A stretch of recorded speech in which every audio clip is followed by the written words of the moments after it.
Hello, I'm Isaac Hayes III, founder and CEO of Fanbase, and I'm here with a very important message. We are at a turning point in the Black community where we must have equity in the apps we use that scale to billions of dollars. But this time, we own the infrastructure, we own the culture, and we shape the future. And Fanbase is the future.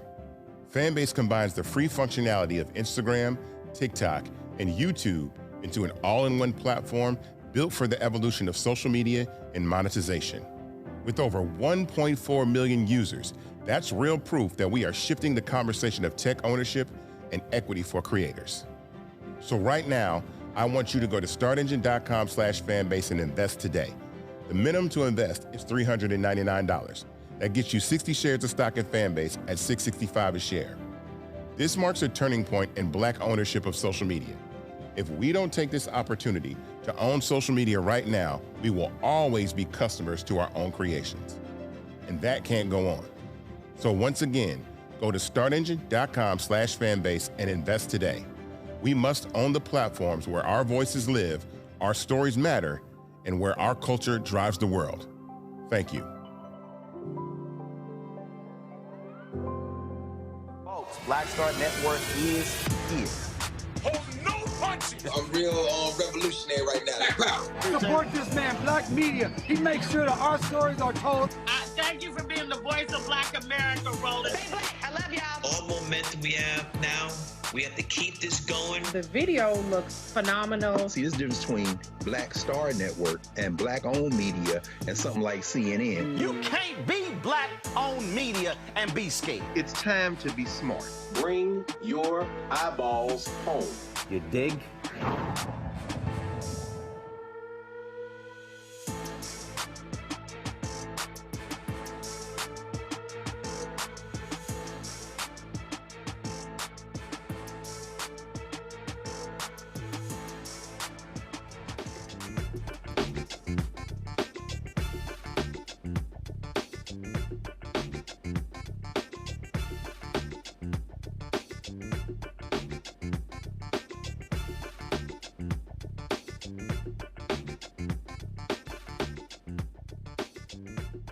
Folks, today's Thursday, October 16th, 2025. Coming up on Roland Martin Unfiltered. We're streaming live on the Black Star Network from the campus of Virginia State University here in Petersburg, Virginia, for this special edition of our show, focusing on the upcoming election, critical elections happening in this state that will determine who is in control of government. Lots we're going to break down. We'll also hear from the chair of the Congressional Black Caucus, Congresswoman Yvette Clarke. In addition to that, this is the 30th anniversary of the Million Man March. So there's a lot we're going to talk about, including yesterday's Supreme Court oral arguments that dealt with the issue that could jeopardize nearly half of the Congressional Black Caucus and destroy black political power all across the South. Lots to this breakdown. It's time to bring the funk on Roland Martin Unfiltered on the Black Star Network. Let's go. Unfiltered. He's got it. Whatever the miss, he's on it. Whatever it is, he's got the scoop, the fact, the find. And when it breaks, he's right on time and it's rolling. Best believe he's knowing. Putting it down from sports to news to politics. With entertainment just for kicks, he's rolling. It's on go, roll, roll, y'all. It's Roland Martin, rolling with Roland now. He's funky, he's fresh, he's real, the best, you know he's Roland Martin now.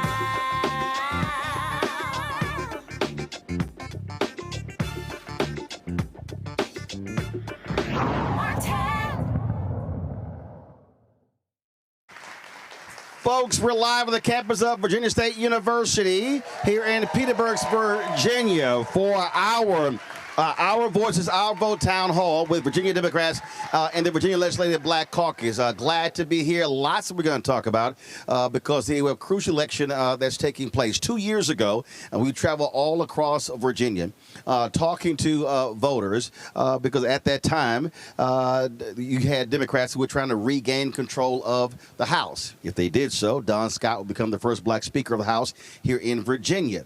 That actually happened. So now, 2 years later, they're trying to hold on to that power, and there's some crucial issues that are at play. One of those issues deals with restoring the voting rights, passing in the legislature to put it as a constitutional amendment to change the Constitution. That's a huge, huge issue we're going to get into tonight. So there's a lot we want to get to. We'll be talking to candidates who are running for the House of Delegates. We'll also be talking with university president, and of course, and I mentioned earlier, Don Scott, my alpha brother, university president, my alpha brother. Sorry, Wes. I'm sorry, Wes. Everybody ain't able, Wes Bellamy. So we're going to get to all of that. But first, let's go to our panel right here. I want to introduce them right now. Wes Bellamy, he is political science chair here at Virginia State University. Janelle Sinclair is the chair of the Petersburg Democratic Committee. And Arnold Westbrook is a Petersburg City Councilman. All right, y'all give it up.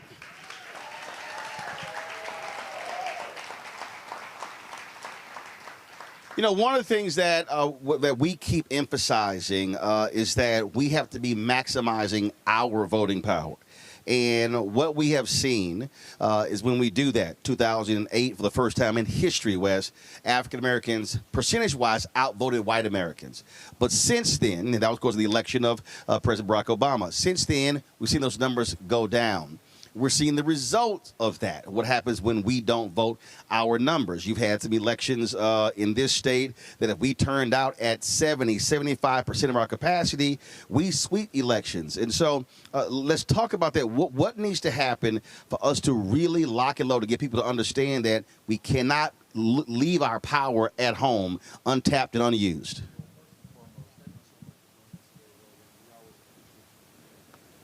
Voice to Black America, specifically ensuring that our stories are told and that our issues are being discussed. We're super excited to be here at Virginia State University, where today we had our student voter registration day as a part of Trojan Voting Week, in which today alone we were able to register 412 young people. Super excited about that. Very, very exciting election coming up this year. And we've been emphasizing not only in classes within the campus, but President Abdullah, who, you know, he's an alpha, but he's all right with me, unlike you. Shout out to the Noops. But in all seriousness, we've been very steadfast on campus in the surrounding community about the importance of folks coming out to vote. And while we know that there's a great deal of conversation taking place on the national level, we have pivotal elections that are taking place here in Virginia. One, the gubernatorial election, which everybody knows about, or we're hoping that everybody knows about, but it's really these state house seats and these Senate seats that make the difference. We have a couple of candidates who are here. Shout out to Kimberly Pope Adams and others who will be here. We're going to be hearing from them, and we're encouraging our young folks specifically. It's one thing to complain about what's happening at 1600 Pennsylvania Avenue. It's another thing for us to get out and do something, and we cannot allow our voices to be taken for granted. We can't allow for our votes to be acted as if they don't matter. And if we don't put the energy and time into going out and making sure that we vote, we can't complain about what nobody else does. It starts with us. Nobody else is going to come and do this for us. Nobody's going to save us. There's nobody coming down out of the sky to come and make sure that we get everything we need. We have to take care of ourselves, and that starts with voting. Janelle, I guarantee you somebody here is 412.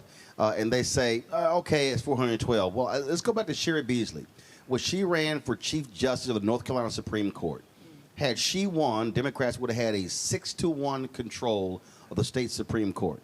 When they controlled the court, they ruled against racial gerrymandering, political gerrymandering. They stopped a lot of the actions of the Republican legislature. She runs, she loses by 401 votes. You had more than 100,000 black folks alone in North Carolina who did not vote. What happens? It goes from Democrat potentially 6-1 down to 4-3. Well, then they lose again. Now it's Republican 5-2. What happens? Political gerrymandering being allowed. They're about to gerrymander more seats. Racial gerrymandering, voter ID, all those things. And so folk have to understand every vote does count. And remember, even in this state, when it was a race that was tied, and it was a choice out of picking a name out of a hat that determined who controlled the House because they were tied. So when folks say, well, one vote doesn't matter, we know that's a lie. Yes, we do know it's a lie. As Kimberly Pope Adams, 53 votes made a difference in her race. It's 53 people in this room that could have made a difference 2 years ago. Now we have people that are sitting in seats at this moment, making pivotal decisions that impact me, but more so our young people, and that will impact your children. If we do not get out and vote, we will not be able to stop them from anything trickling down from the federal level to the state level. We have to have a gap stop at some point to say that no means no, and we're not going to abide by the horrendous policies that they are doing up at the national level. So we have to have someone at our governor level, our lieutenant governor level, especially our attorney general level, but more so our General Assembly, so that they can implement policies that will protect us.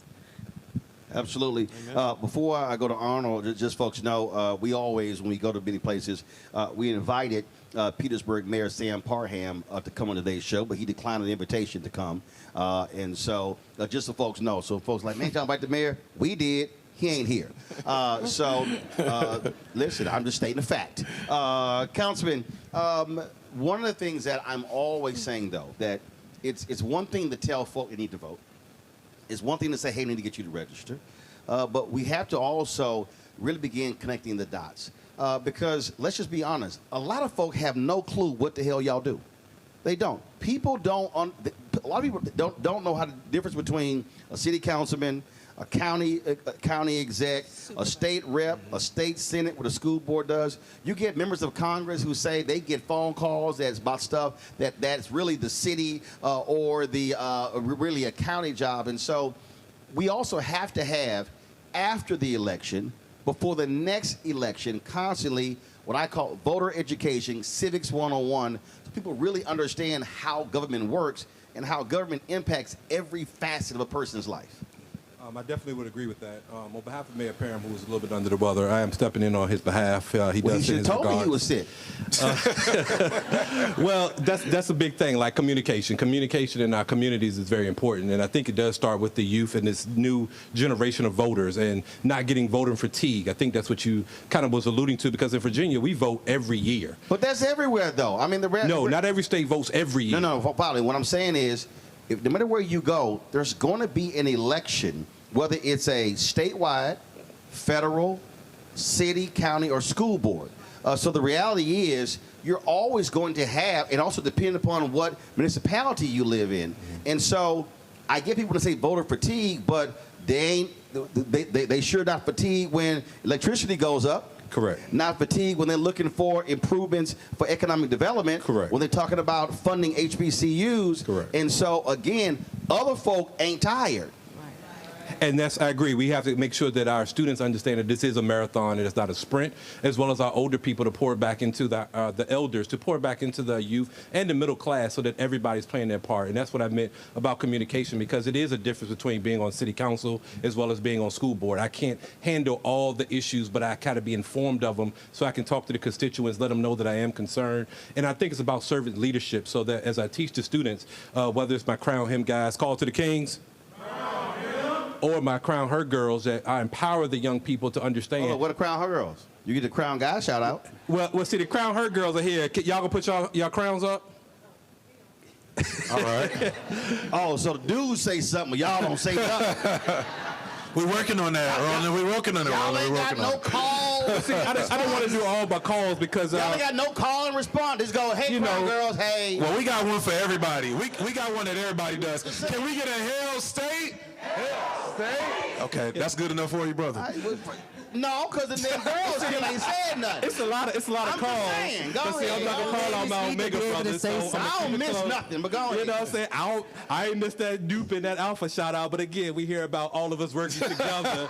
He's an Omega. The Omegas are on the front lines too. On the what? The Omegas are on the front lines, man. You know what I'm saying? Don't hurt your feelings. In all seriousness, we all play our parts and we all know how to get these things out. So whether it is economic development, the homeless rate, the poverty, or issues that really affect people differently, it's all about still just getting out and making sure that we can have good, sensible conflict resolution discussions, because I teach speech and debate here at Virginia State University, and we're also taking it into the schools of Petersburg so that we can understand in this time we can be disagreeable without being violent and just straight nasty to people. But how can we get to the table and talk? Because a lot of times when we get to these tables, we can find that there's similar talking points between us both so that we can move this needle forward for a better country that we live in. The worst thing for me, though, is when we're talking about, again, elections, and for me, the reason I get it in a different way, because my parents were co-founders of a Civic club. Mm-hmm. So the age of 8, 9, and 10, I'm sitting there, because we all free labor,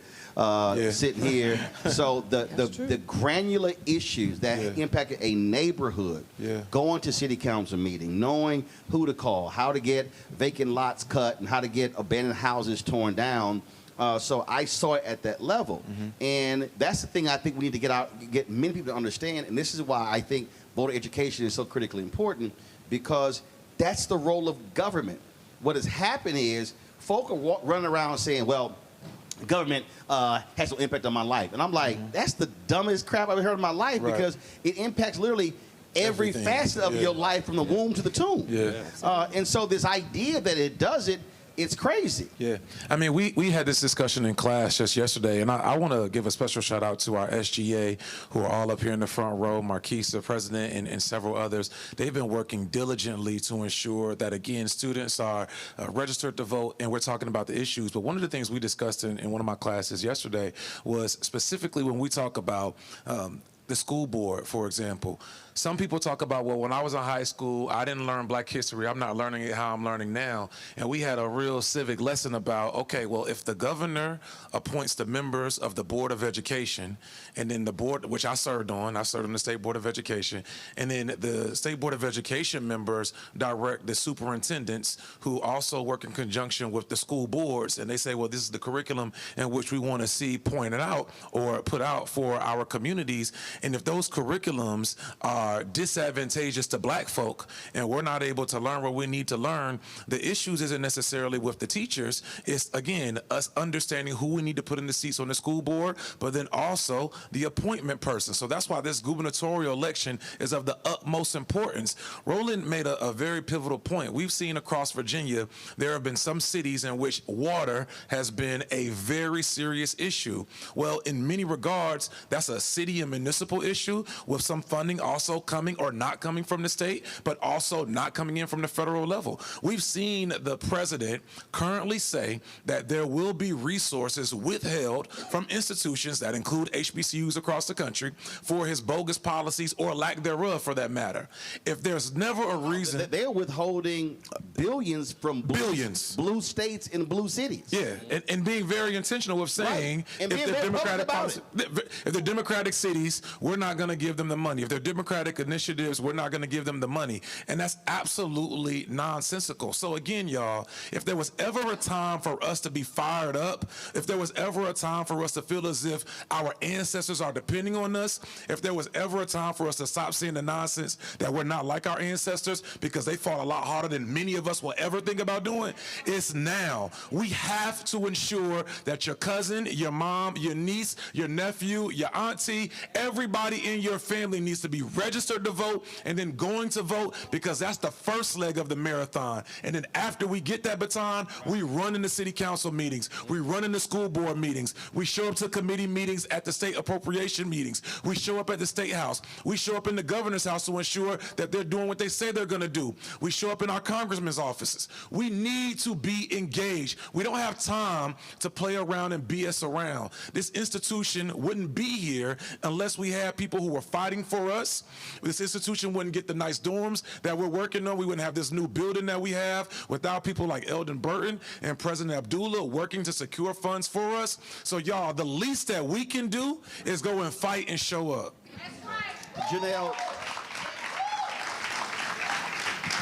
Janelle, what Wes just laid out, what I always say is we have to make this personal to each and every single person. Yeah. That's literally how we have to communicate it.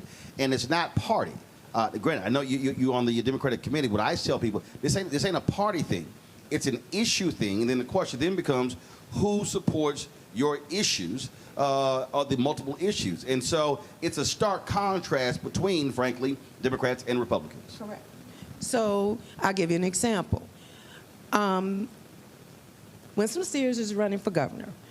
They have her on record that she broke the tie opposing contraceptives. Not abortion, contraceptives, condoms, Plan B, birth control pills, IUDs. Those are all things that you'd use to prevent pregnancy. They already put on the board they don't want you to have an abortion. So why would you oppose anything to keep you from getting to the point of abortion? So these are the things that goes against everything that I believe in as a woman. How can you tell me I can't have those kind of things to protect me? So why would we want to vote for a party that is so opposed to things on our behalf? What about, there's other policies that they have, like they don't want to do EPA. We need EPA, especially in the brown and black communities. Well, first of all, look, one of the things that Trump did, he canceled, you had massive flooding, sewage backing up in the homes, in the yards of black families in Lowndes County. They canceled that. It was a settlement under Biden-Harris. They canceled it, calling it an illegal DEI settlement. You got black folks who are dying in Cancer Alley in Louisiana. The federal government, Trump pulled the federal government out of the lawsuit against those companies. Folks are there dying. Correct. I just had a sister on from Mississippi just the other day. They're battling a chemical company as well. What's happening there? The turbines of Elon Musk in Memphis, that's affecting the air there in Memphis. And Trump's, they're like, you can do whatever you want, and so they don't actually care. So they don't care about the breathing of black folks, the quality of the air, all those different things. And they even call environmental racism DEI. So what you're seeing is a complete just betrayal of folk, and for them, even though the state of Alabama voted for him, he don't give a damn about those black folks in Lowndes County. Right. And again, that's our folks, and that's how we have to be thinking about public policy. Well, just for real quick, like so folks understand, EPA Environmental Protection Agency. So, like, y'all understand, like, that is the air quality, where we live, everything to do with the environment. Air, water, everything. Lowndes County, Alabama, just like a really quick history lesson, like, that is arguably the birthplace of the Black Panther Party. Like, Huey P. Newton, Bobby Seale, they looked to Stokely Carmichael, who organized in Lowndes County in Alabama to ensure that Black folk were registered to vote in 1966, 1967, did phenomenal work there. Well, for the people who don't know, the original Black Panther Party was a political party in Alabama. Correct. Right. And then went out to Oakland. Right. They got their basically what they wanted to do from there. So, like, y'all, all of this is tied to us. But this is why it's important, again, for us to understand our history. Like, these things are also just repeating themselves. We've had individuals who serve in the highest seats in certain states say, segregation now, segregation forever. And now you see individuals literally taking away provisions to ensure that our folk have access to healthy living. Not that they want a handout, not that they want anything that's going to allow them to be better than someone else, just healthy, equal living. Y'all, we have to pay attention, but also we have to be engaged. We cannot afford to just sit and stand idle. We can't afford to just tweet about it. We can't afford to make a TikTok about it. We can't afford to just talk about this on Instagram. This requires action. Like, all of this, everything in which we're talking about requires all hands on deck. And you vote at the ballot, but you use your feet and your hands to put in the work. Hey, Arnold, and let me jump in real quickly. Go ahead. Real quickly with that, it's not only about knowing the past, but also about knowing the future. So if you talk about the EPA and the water, one of the biggest things on a lot of people's agenda is data centers, and how data centers will be affecting the water usage as well as the quality of living. And we see that. Hold on. So we say, for folks who don't know, we're talking about these data centers. Everybody's talking about AI, but those data centers require a massive amount of water, electricity, and energy.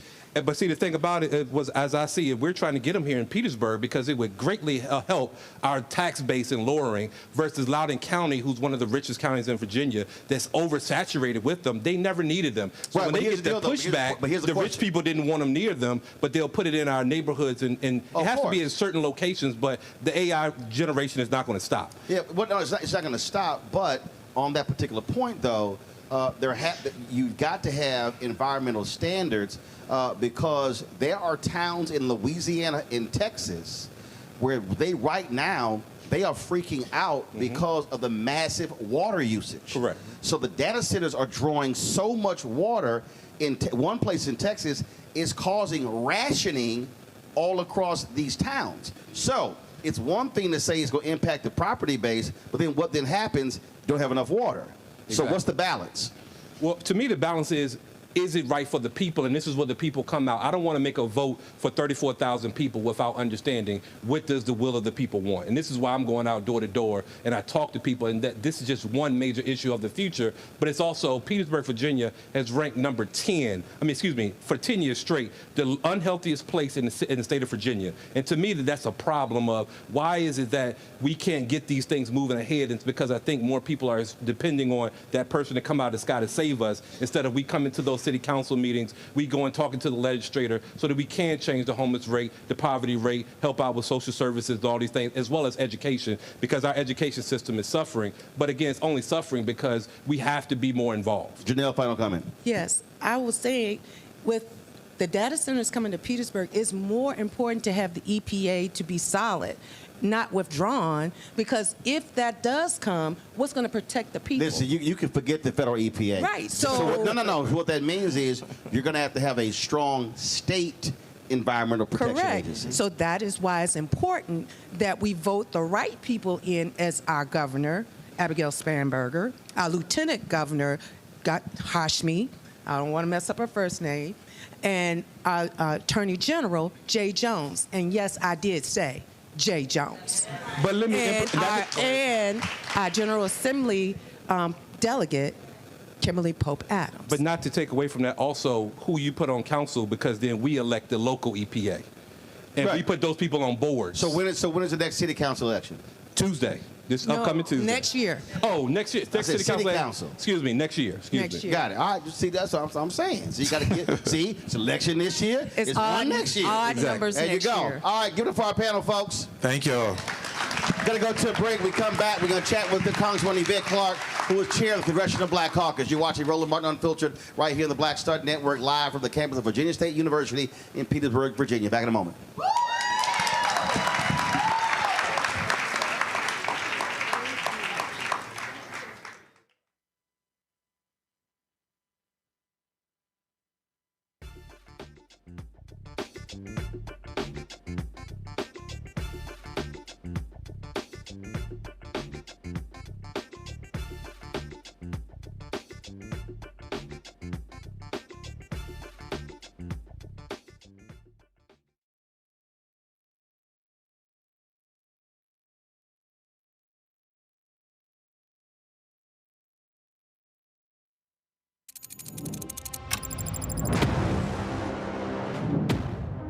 Afrotech, it's a lot of beauty, a lot of brilliance, a lot of intellect, a lot of innovation.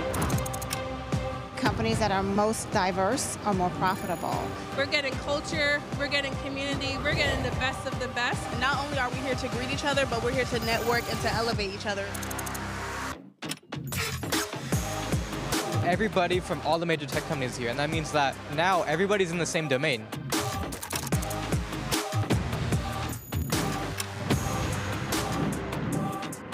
This is the premier event every year. This is really where we could take off. You can go fast by yourself, but we go farther together. This is where you're supposed to be.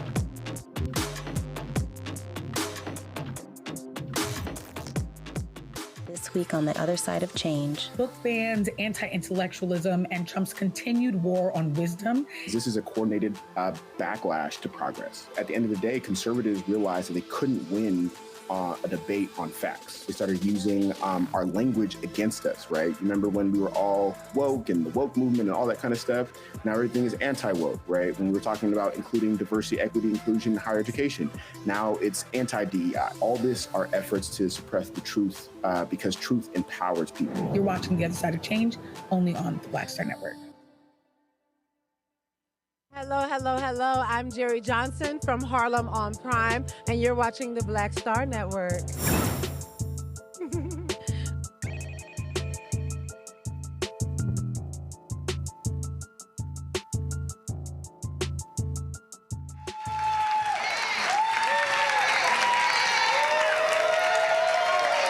Folks, we're live here at Virginia State University in Petersburg, Florida. Glad to be here, focusing on, of course, the election in just a couple of weeks. But while this is happening, of course, the federal government shutdown continues, and we're still seeing the impact of health care. That's the dominant issue that we're seeing, as causing Democrats to say they're not going to cooperate with Republicans until this is addressed. Joining us right now is the chair of the Congressional Black Caucus, Congressional Black Caucus, Congresswoman Yvette Clarke. Congresswoman, how you doing? Congresswoman Yvette Clarke. Congresswoman, how you doing? Congresswoman Yvette Clarke.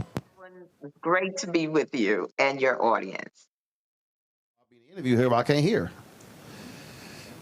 All right, come on. Can you hear me now?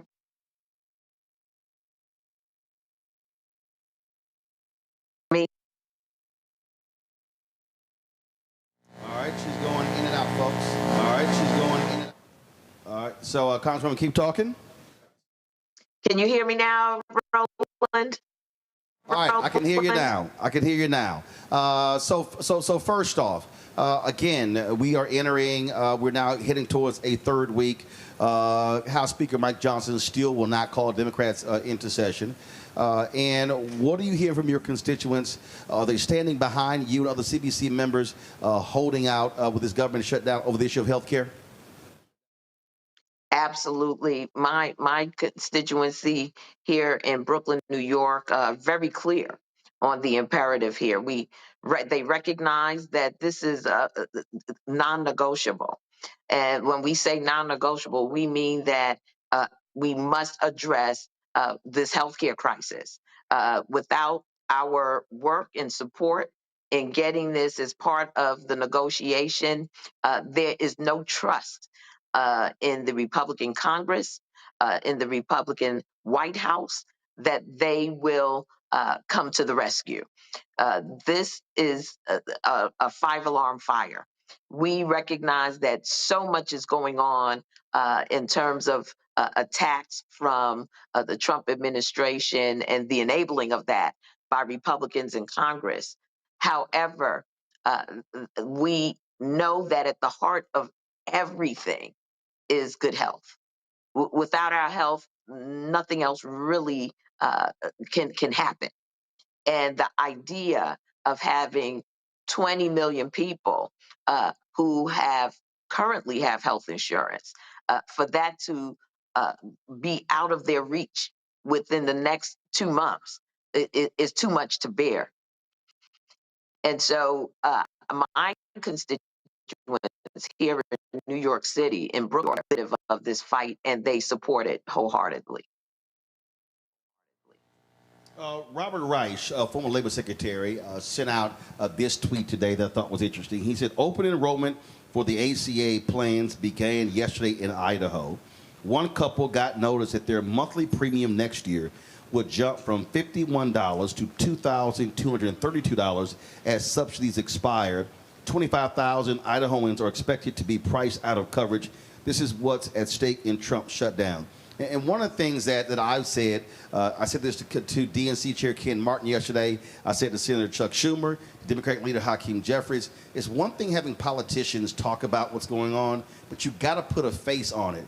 And if I'm Democrats, I'm chasing this couple down. I want them in front of a camera. I want them in front of a mic, because that resonates a lot more in a much bigger way than I think an elected official doing it. So how are you also emphasizing that, having affected people being out front talking about the impact of an increase in any healthcare subsidies and jacking up their healthcare costs?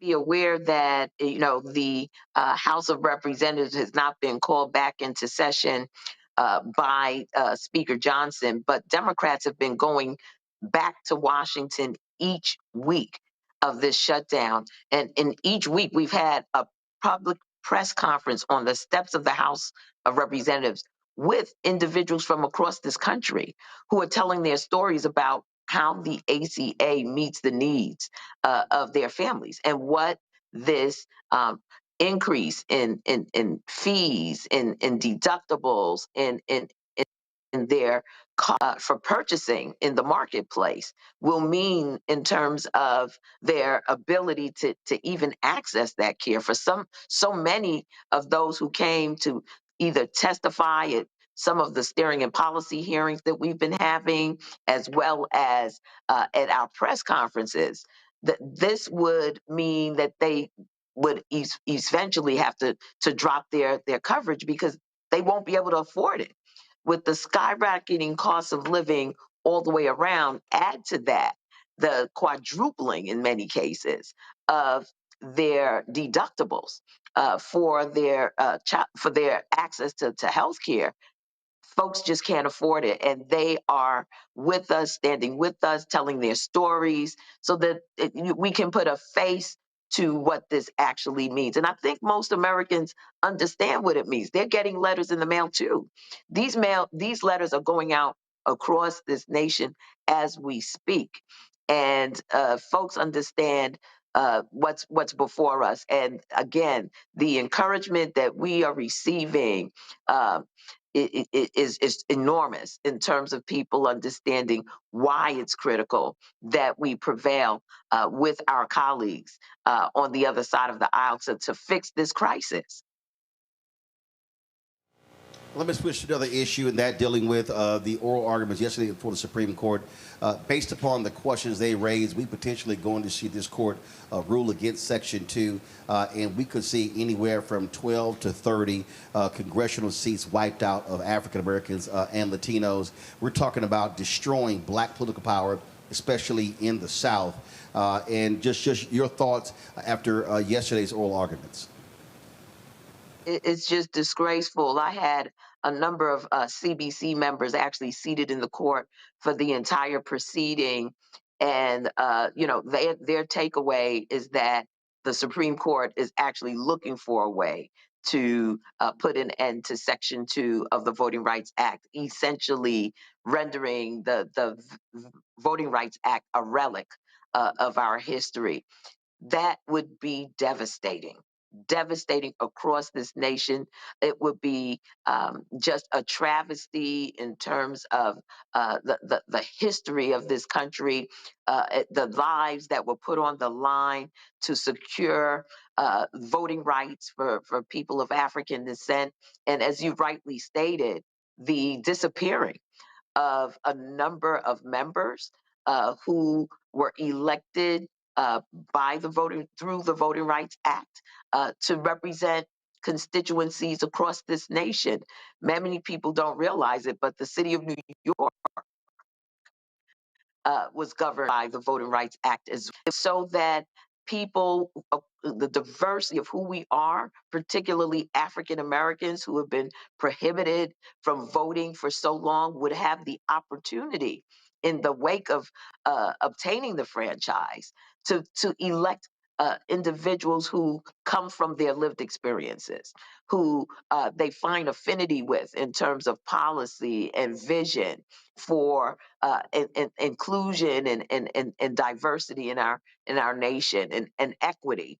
And so this would be a severe blow, not only to the voting rights movement, but to civil rights in the United States of America. And so we hope that those questions will not stand in the way of doing what is right by the American people. We know that living in a colorblind society, we know that racism, bigotry, and hatred is on the rise in America as we speak. And we also know that in the wake of the lack of support from the Supreme Court for Section 5 of the Voting Rights Act, the moment that provision was allowed to lapse all across this nation, primarily in the South, without the pre-clearance, we saw the abuse of voting rights districts and voters in those districts by the powers that be that had never really appreciated the Voting Rights Act take action against communities of color. And so, we have got to raise our voices. We have got to make sure we're educated and informed about what is going down. This one decision, Louisiana versus Calais, will upend the Voting Rights Act as we know it. All right, Congresswoman Yvette Clarke, we appreciate you joining us. Thanks a lot. We appreciate you joining. Thank you for having me, Roland. All right, folks, we come back. We'll talk about some critical House races happening here in Virginia that will determine who controls the House of Delegates in this state for the next couple of years. Of course, you're watching Roland Martin Unfiltered, the Black Star Network. Don't forget to support the work that we do. Join our Bring the Funk fan club. Our goal is to have 20,000 of our fans contribute on average $50 each a year. It's $4.19 a month, 13 cents a day. Of course, what that does is it funds all the efforts that we do. We're going to be traveling all around the country, going to different states in 2026, covering these critical elections, whether it's in North Carolina, Georgia, Texas, Florida, you name it. We'll be on the road, so your support is critical. If you want to contribute via Cash App, use the Stripe QR code. You see it right here on the bottom left-hand corner. That can also be for credit cards. PayPal is R Martin Unfiltered. Venmo is RM Unfiltered. Zelle, Roland at RolandSMartin.com. Roland at RolandMartinUnfiltered.com. Checks and money orders make it payable to Roland Martin Unfiltered, P.O. Box 57196, Washington, D.C. 20037 7-0196. Back in a moment.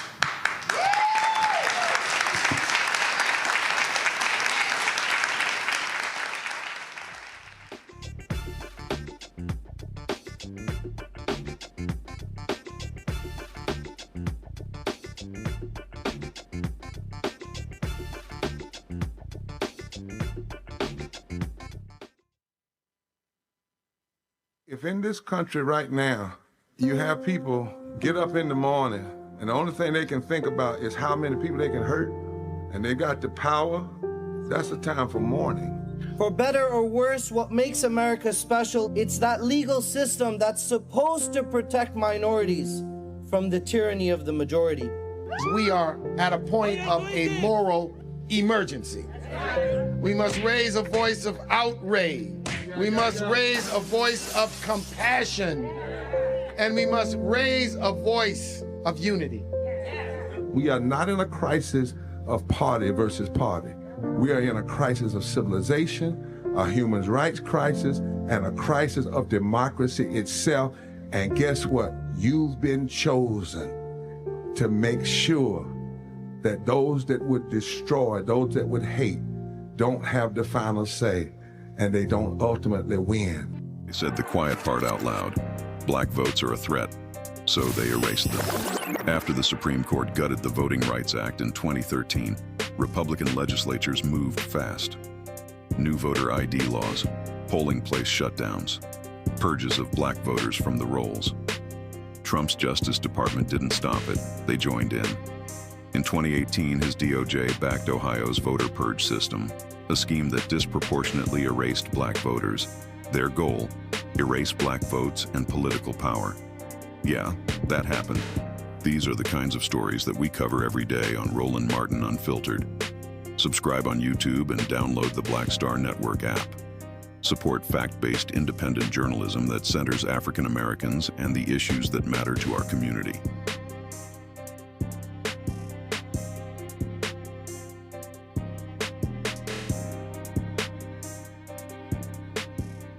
Hello, we're the Critter Fixers. I'm Dr. Bernard Hodges. And I'm Dr. Terrence Ferguson. And you're tuned in to Roland Martin Unfiltered.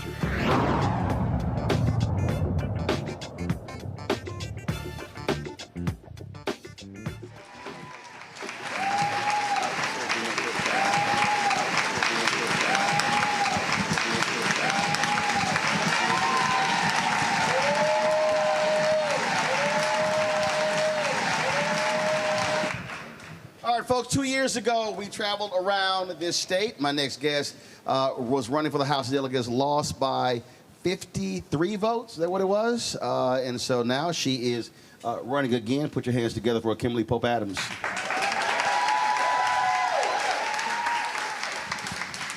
All right, so what are you going to do different this time than last time?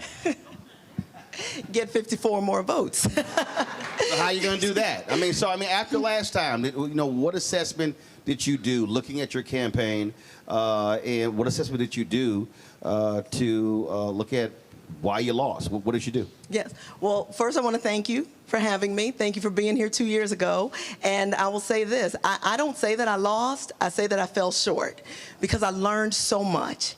And in the days after the election in 23, it was actually my son. I have a 17-year-old son. He was 15 at the time. He said, you know what, Mommy? He said, championships are won in the off season. He said, if you want to do this again, you got to start now. Now, admittedly, I didn't want to hear that at the time, but he was right. He was right.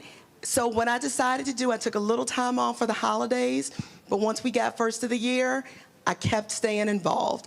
I kept meeting the voters. I volunteered on congressional campaigns. I moderated town halls. I showed up to community events. I kept making sure that my community knew the importance of voting. I've been doing that for 2 solid years when I wasn't on the ballot, and I know that it's going to pay off this time. Did you also study the data in terms of looking at those precincts, how many people are registered, how many eligible voters there are, how many actually turned out, and concentrate on those areas? So what are the 3 or 4 areas that you are targeting for a big turnout? Yeah, so my district is 4 localities. One is the city of Petersburg, very urban, very dense, very blue. The other 3 localities are all rural, red leaning. When you look at the voter turnout among the 4 different localities, the lowest voter turnout was in the city of Petersburg. My race was low. How low? When you say how, like what's the percentage? 32%. 32%? Yeah. That was the turnout? Yeah. And so I'm always talking about, I keep using 70 as a number. So if 50% turned out, if 40% turned out, you win. Yeah, we actually did the math afterwards. If 38% had turned out. But it's the point I'm making. I don't want 40. I don't want 45. Right. What I keep saying is, if we turn out at 70% of our capacity, we sweep elections. Absolutely, because here's one thing we all know. When black people show up, we win. When we vote, we win. We just got to show up. It's that simple. We've got to show up. So what have you been doing and saying in the last 2 years, just specifically Petersburg, to say, look, the only way this happens if you actually vote. Yes. So what I've been doing is making sure people understand the contrast between myself and my opponent. Listen, my opponent is looking out for herself, not looking out for us, not looking out for our community. So every chance I get, as I'm knocking doors and meeting voters, I'm telling them firsthand, what did she vote on? How did she vote? I'm giving specific, concrete examples to the voters. I'm not just talking about things in the abstract. I'm giving them real-life examples of times when she could have fought for us and chose not to. Like what? Oh, there was... So the city of Petersburg has a casino coming.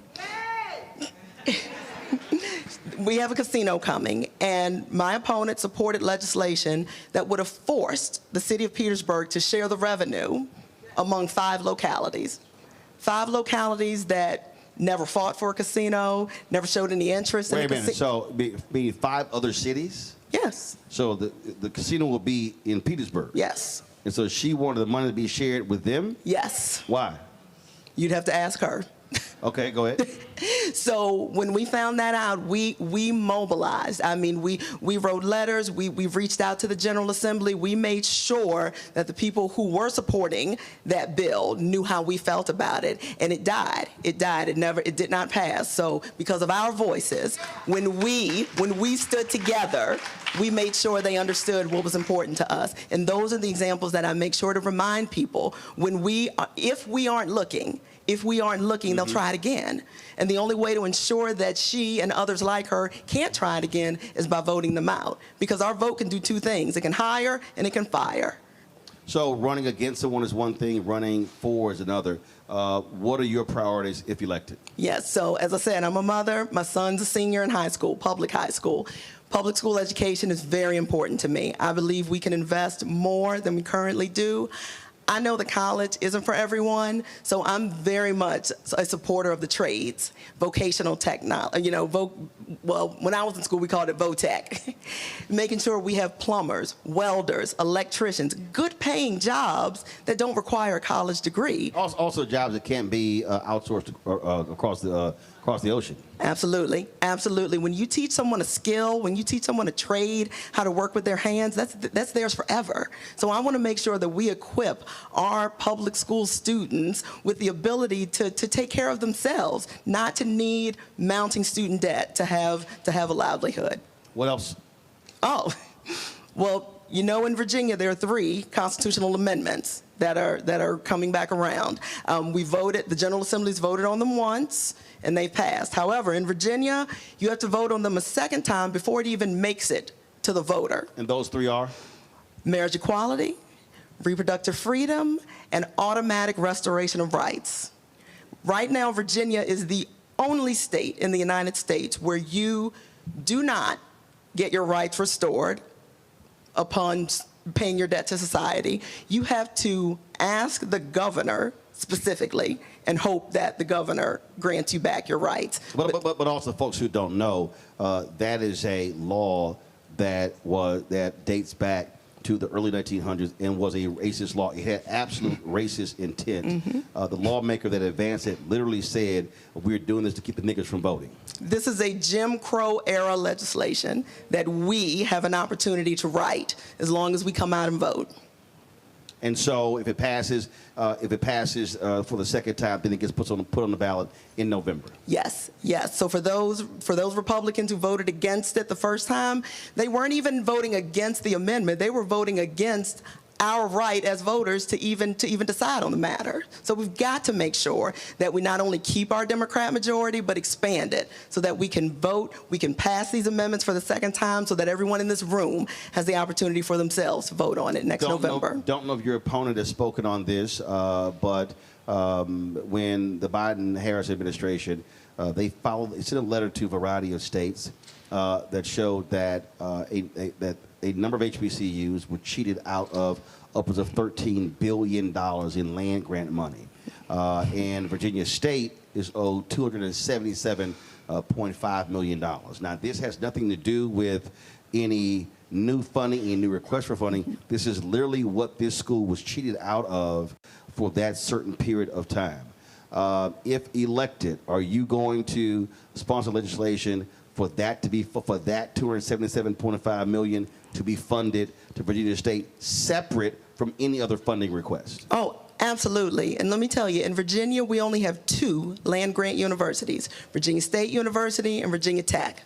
And I will tell you, I am an alum of Virginia Tech. And they got their money. Yep. And in fact, that money that was supposed to come to Virginia State actually went to Virginia Tech. Yeah, I've seen firsthand the stark difference between the funding at Virginia Tech and here. And I work here. Full disclosure, I work here, and I know that there is no better HBCU in the United States of America than Virginia State University. So I will do everything in my power to make sure we're made whole. Last question for you. Somebody out there, they're like, okay, I get all of that, I hear all of that, but they still are not focused, they still are not interested in voting. What do you say to that person? That person who says, I don't really think this stuff makes any difference to me. It has no impact on my life. Everything we do is a choice. When we wake up every morning, we have to decide, do I want to think about just myself or do I want to think about my community? Your vote is an opportunity to do both. You are doing something for yourself, and you are also doing something for everyone else around you. I can't stress enough how your vote is not just one. When we collectively decide what we're going to do, then anything is possible. And I need people to understand that this is not just about today. This is about next week, next year, next decade. Because if we don't elect the right people, the policies they put in place today are going to impact us for a generation. So we have to think about, what do you want today? What do you want tomorrow? What do you want 10 years from now? All right, folks, it's the 82nd House District. Put your hands together for Kimberly Pope Adams. I appreciate it. Gonna go to a quick break. I'll be right back right here. Roland Martin Unfiltered on the Black Star Network, live at Virginia State University. Back in a moment.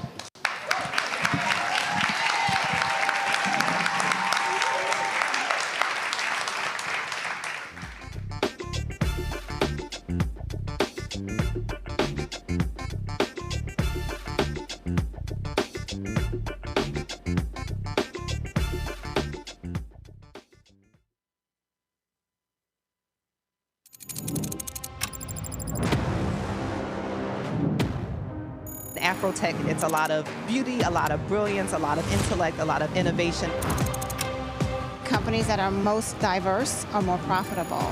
We're getting culture, we're getting community, we're getting the best of the best. And not only are we here to greet each other, but we're here to network and to elevate each other. Everybody from all the major tech companies here, and that means that now everybody's in the same domain.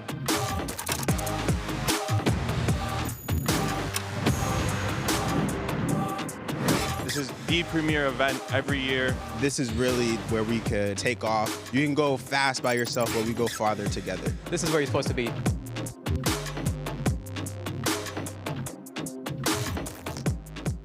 If in this country right now, you have people get up in the morning and the only thing they can think about is how many people they can hurt, and they got the power, that's the time for mourning.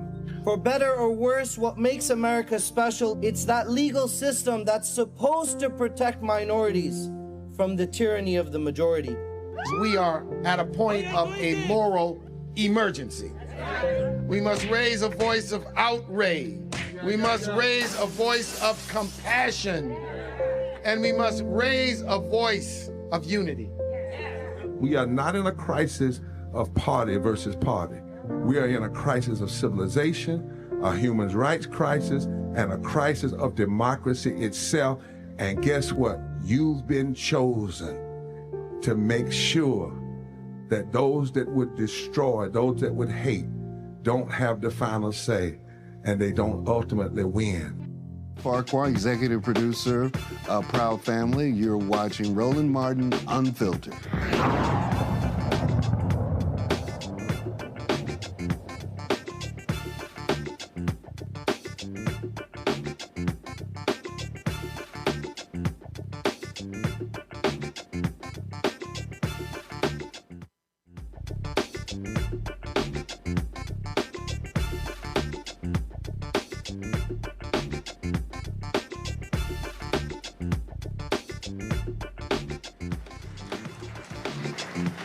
right, folks, welcome back to Virginia State University. I am glad to be back here. 9 years ago, I gave the commencement address here at the Virginia State, and we had a great time there. So let's welcome our next guest, the president of this university, my alpha brother. Put y'all hands together. Y'all know him well, Dr. Makola Abdullah.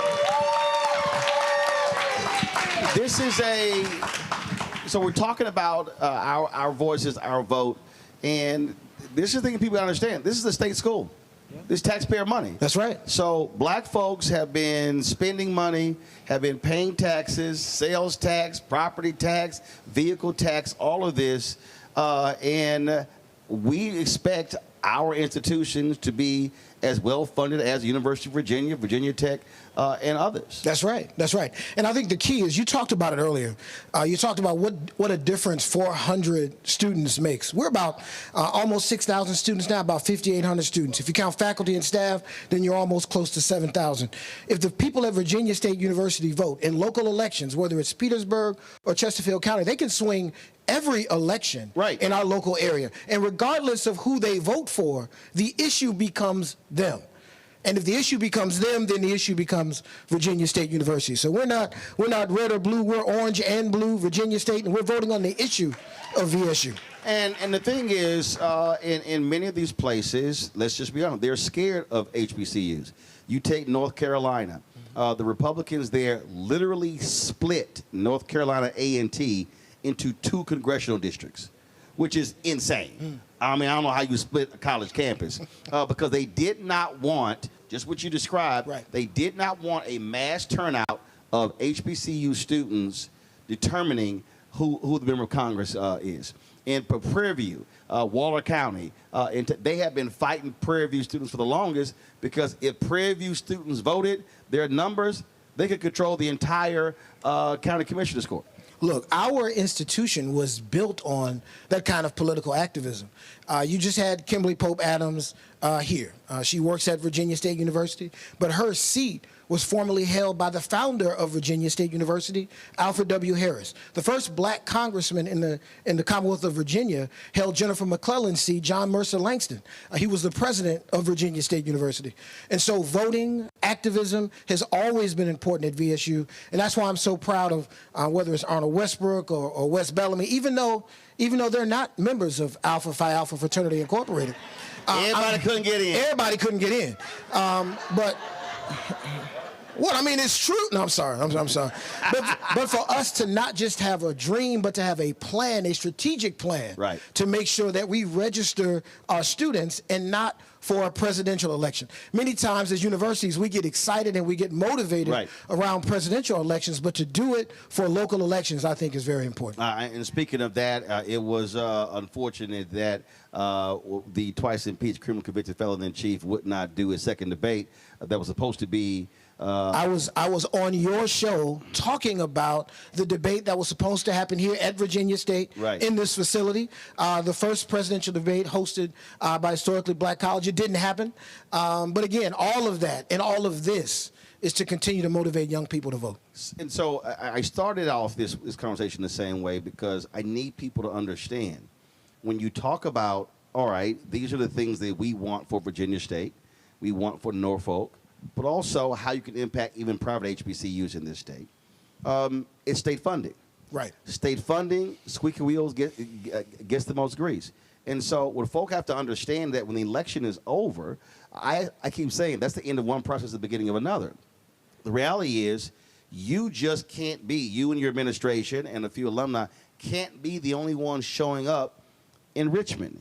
You've got to have people in this city, alumni, others, not just on one day, but consistently pounding the door saying, y'all had better make sure that when you taking care of University of Virginia and Virginia Tech, you better be taking care of Virginia State as well as Norfolk. And our folk got to realize that you need that level of support. That's right.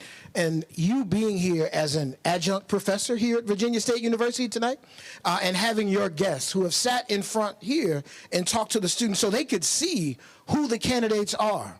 And so after they win or lose or win, that we can continue to hold them accountable to make sure that financial aid is on the docket, that more capital funds are on the docket, so these students have the buildings that they need to be educated. All of those things are critically important. And so, again, that work is being done now, and we thank you for it. So. Look, we talk about, and again, I think a lot of people don't just really don't realize. Look, it was very easy for me to be able to log on to your wireless guest account, but there are 80% of HBCUs in America are Wi-Fi deserts. Yeah. I mean, we talk about food deserts, so we're talking about a lot of universities, especially private HBCUs. You've got buildings that some campus. I think when I was talking to the former president of Fisk, they were building their first new campus since the Eisenhower administration. Yeah. That was 1960. I think one of the critical things is that we continue to support each other. There's really no difference between a public and a private HBCU. We compete with Norfolk State and Virginia Union and sometimes Hampton on Saturdays for football or maybe for basketball. But every other day of the week, we're the same institution.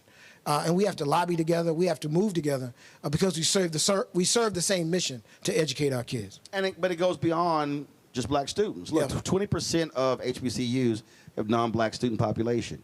We saw with the lawsuit in Maryland how the HBCUs were getting creative with majors that were attracting non-black students. And then what did the state do? They allowed these PWIs to have duplicate programming. And so they said, well, look, if I got a choice between going to Morgan State and going to University of Maryland, I'm going to go to the University of Maryland. And they had that lawsuit. And sure, you had the settlement, but it should have been a $2 billion settlement as opposed to the actual settlement that was signed. I don't think a lot of folk really understand how, from the day HBCUs were founded, they were underfunded from day one. That's correct. We are the fourth oldest public institution in the Commonwealth of Virginia. UVA, Virginia Tech, and VMI. But if you look at our campus and our campus facilities, we've got buildings 100 years older than some of the other institutions in the Commonwealth. And so when you talk about infrastructure, when you talk about investment, I think it's clear that our HBCUs have been underfunded, and we have to marshal our political capital to make sure that we can correct those problems. And again, we talk about voting. It matters. And also, how do you come through? The reality is, if Democrats control the House, you will still have Don Scott, Speaker of the House, African American. The person controlling the money, Democrats control the Senate, that's Louise Lucas. If Spanberger beats Lieutenant Governor, you're talking about Democratic governor, and guess what? It's called return on investment. Fully expect, with that level of leadership, getting that $277.5 million should not be a problem. And our responsibilities is to put pressure on those three to say, where to check.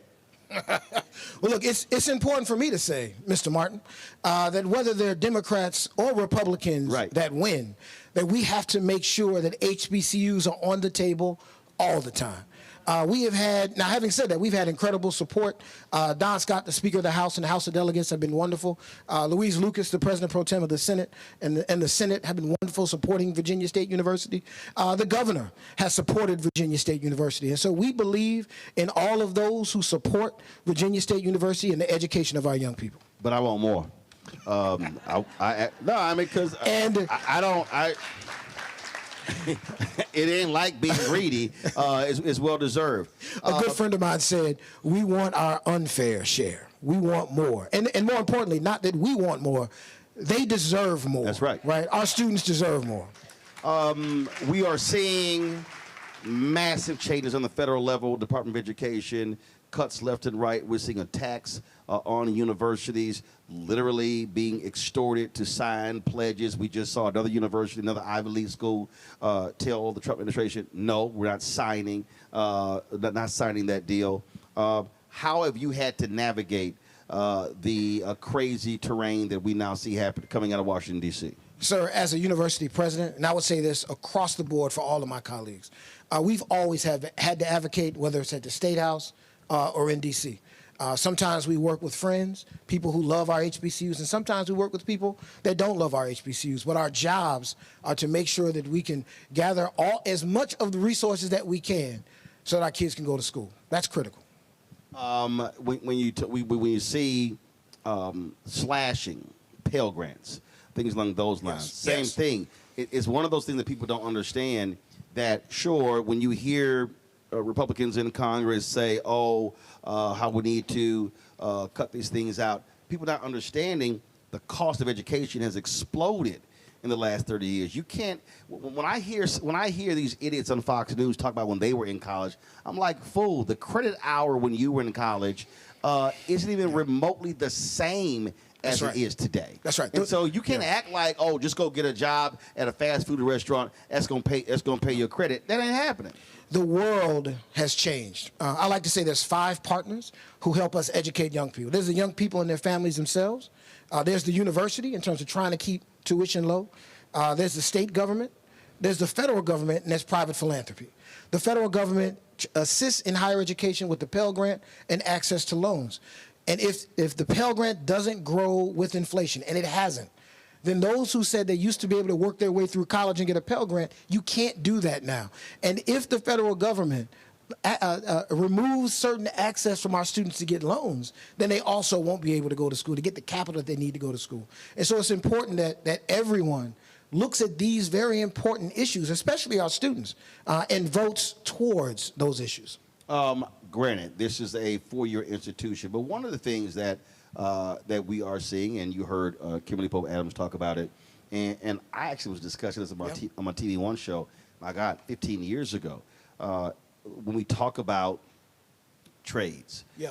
The reality is, and this is hard for some people to do, everybody is not meant to go to a 4-year institution. Oh, for sure. 65% of the jobs in this country actually are trained by community colleges. That's right. But saying you a community college graduate ain't as sexy, but it's not. And matter of fact, I remember I was interviewing. I was a part of a conversation with then Vice President Joe Biden, and he made that particular point. He's like, yeah, you don't hear parents like, oh, my baby finishing from community college, right? Because it's an ego, it's an esteem thing. But the reality is, folks are coming in with massive amounts of debt, not being able to get jobs, and so we flipped the other way when we completely got rid of vocations. And again, I don't care how much money you're making. Listen, I ain't dealing with no stopped-up toilet. Right. Hey, look. And when the power don't work, I ain't trying to go to get electrocuted. Right. I'm calling somebody. That work. I have no problem with the trades. I firmly agree that every young person and young at heart person, that's what I call old people, everybody doesn't need to go to college. Some people should go to get an associate's degree. There's some who don't need to go to college at all. I don't have a problem with the argument. The only thing I have a problem with is some of those who make the argument, they're making it just for my kids. Right. See, and I don't like that. Well, that actually was one of the reasons actually they went away, because in the 70s, coming out of segregation, you had trades in all these schools. Black students were being pushed to trades. That's right. Pushed away from 4-year. That's right. Parents rebel, and if people want to understand history, that literally was a 30-year fight at Hampton.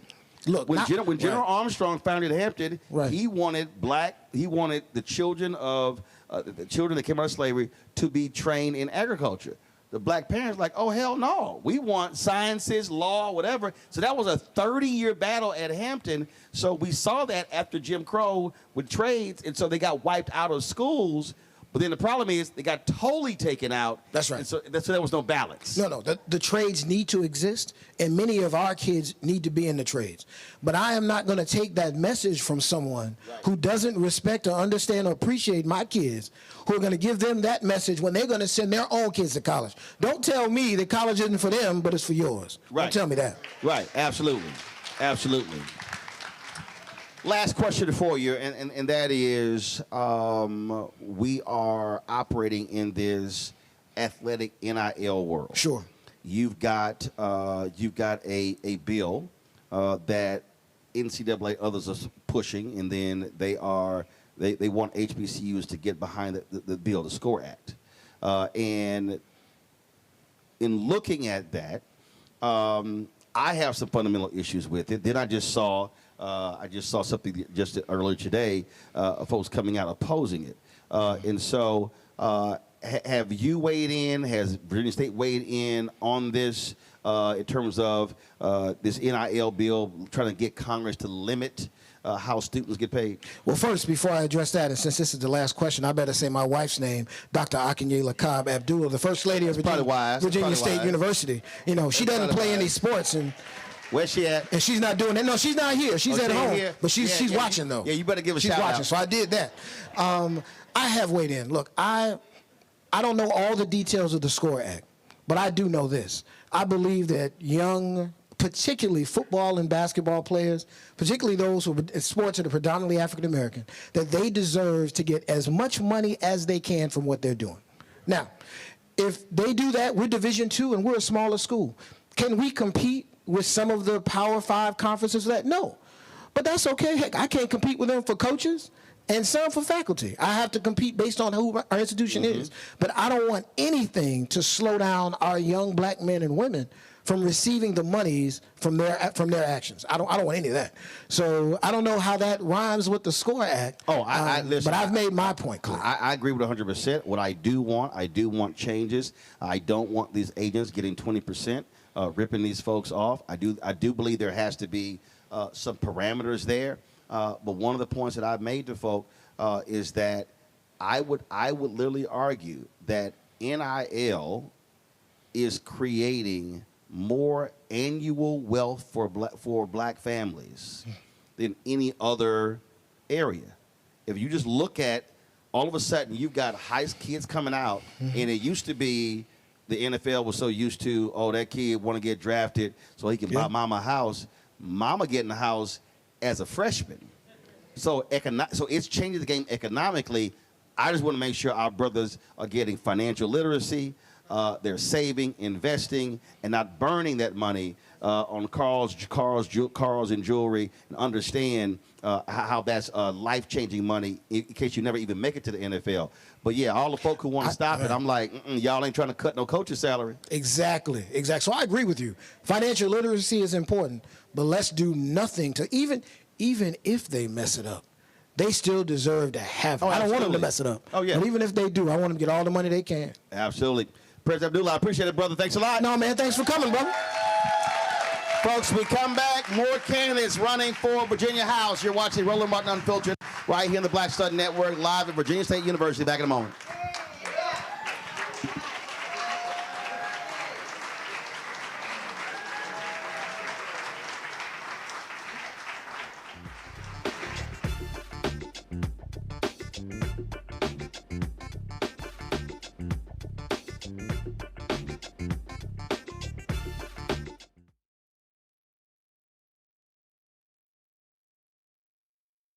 Anti-intellectualism and Trump's continued war on wisdom. This is a coordinated backlash to progress. At the end of the day, conservatives realized that they couldn't win a debate on facts. They started using our language against us, right? Remember when we were all woke and the woke movement and all that kind of stuff?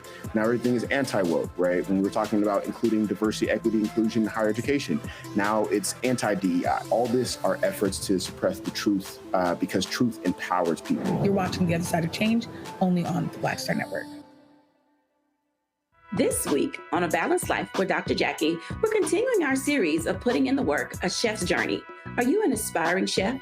Someone who already has a business, trying to figure out what your next steps will be, who to talk to, and how to get there? Well, on this week's show, our great guests and wonderful chefs will talk to you about what it means to discover your purpose, your why of being in the kitchen, and then knowing how to put a business together. The menu controls everything. The menu determines everything.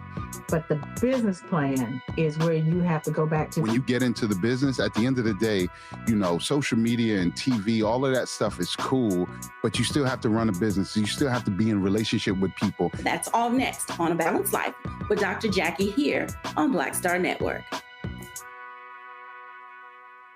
Hatred on the streets, a horrific scene, a white nationalist rally that descended into deadly violence.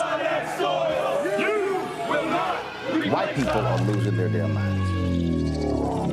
as an angry pro-Trump mob storms the U.S. Capitol. We've seen shooting. We're about to see the rise of what I call white minority resistance. We have seen white folks in this country who simply cannot tolerate black folks voting. I think what we're seeing is the inevitable result of violent denial. This is part of American history. Every time that people of color have made progress, whether real or symbolic, there has been what Carol Anderson at Emory University calls white rage as a backlash. This is the rise of the Proud Boys and the Boogaloo Boys. America, there's going to be more of this. Here's all the Proud Boys, guys. This country is getting increasingly racist in its behaviors and its attitudes because of the fear of white people. The fear that they're taking our jobs, they're taking our resources, they're taking our women. This is white fear.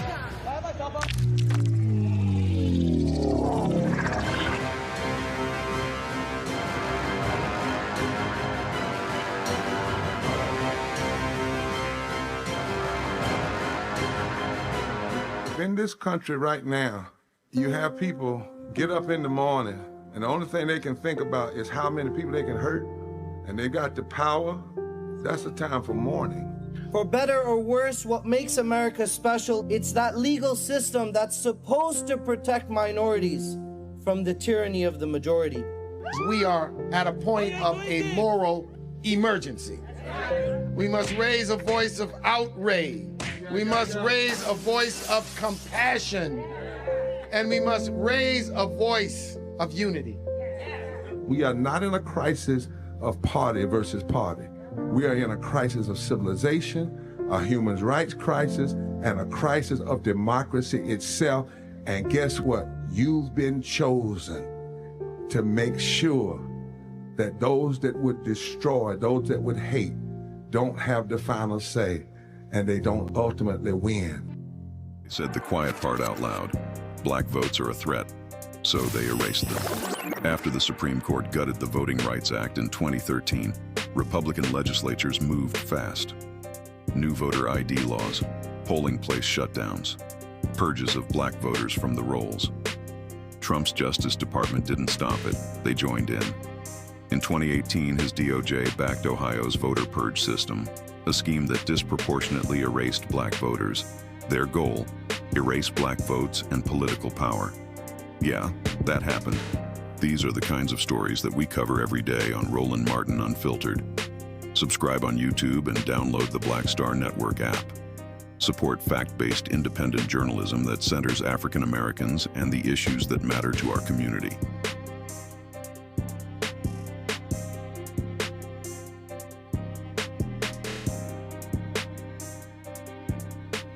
Hi, I'm Lavelle Crawford. I ain't wearing a bow tie today because I wanted to breathe.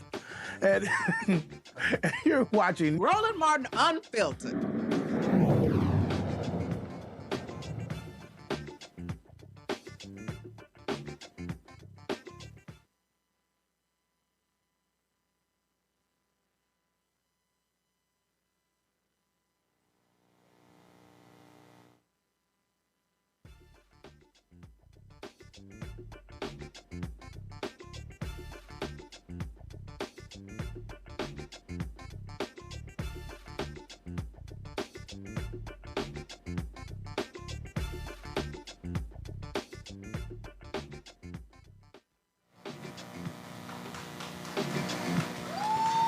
All right, folks, welcome back to Virginia State University. We got three more candidates running for the House. Let me introduce them right now. Deborah Gardner.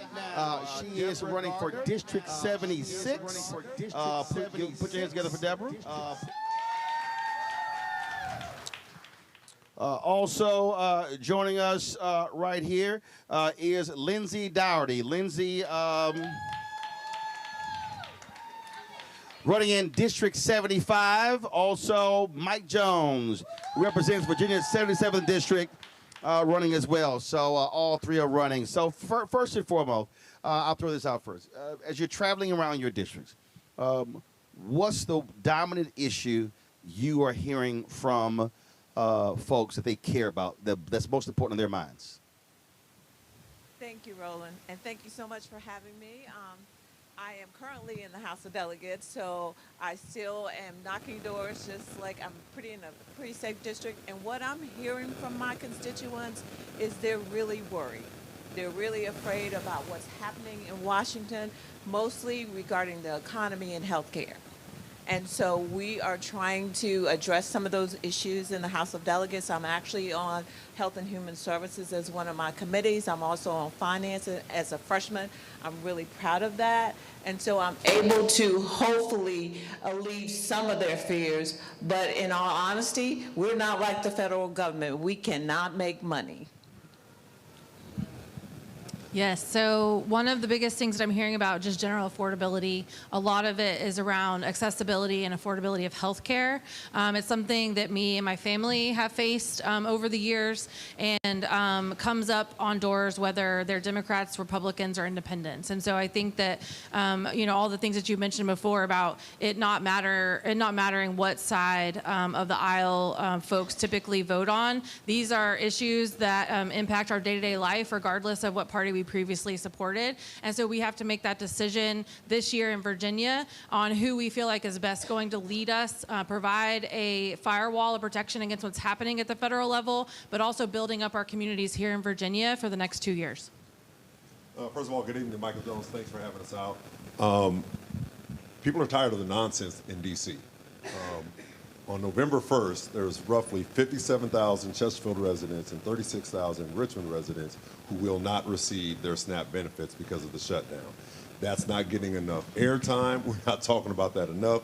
But our families and vulnerable communities are going to be impacted in a major way. The cost of living is not going down, it's rising.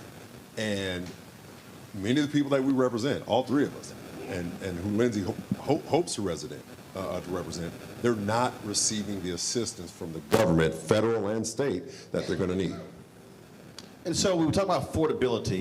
When I look at Mamdani running in New York, I mean, he is running a campaign that is speaking directly to people's concerns. You see it in the ads that he's doing, the social media as well. And healthcare is absolutely dominant, but we also are seeing is the issue of housing, affordable housing.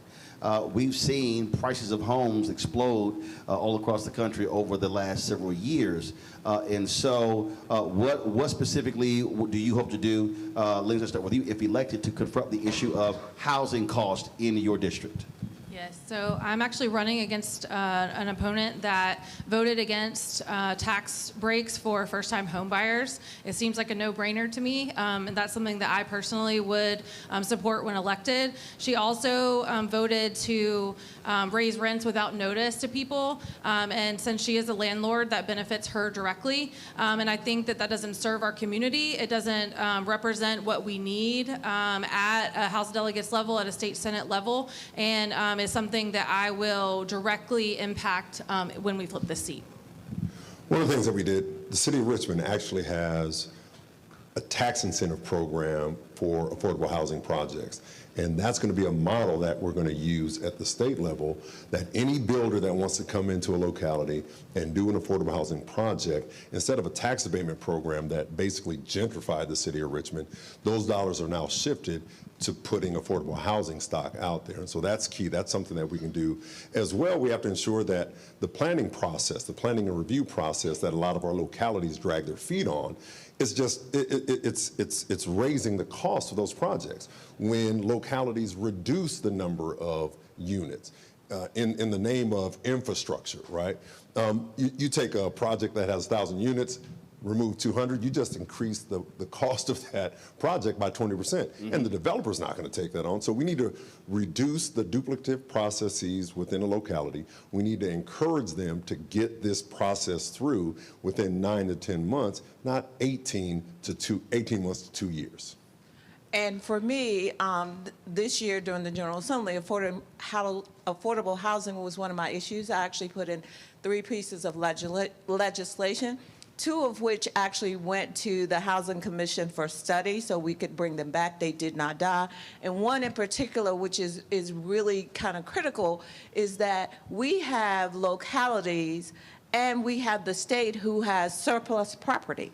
And that surplus property could be used for affordable housing, but most of the time we did the research and found out that the localities did not know how much surplus property they had. The state did not know how much surplus property they had. So my legislation would have required them to do inventory and to make these properties available at a fair market value to organizations who specifically targeted developing affordable housing.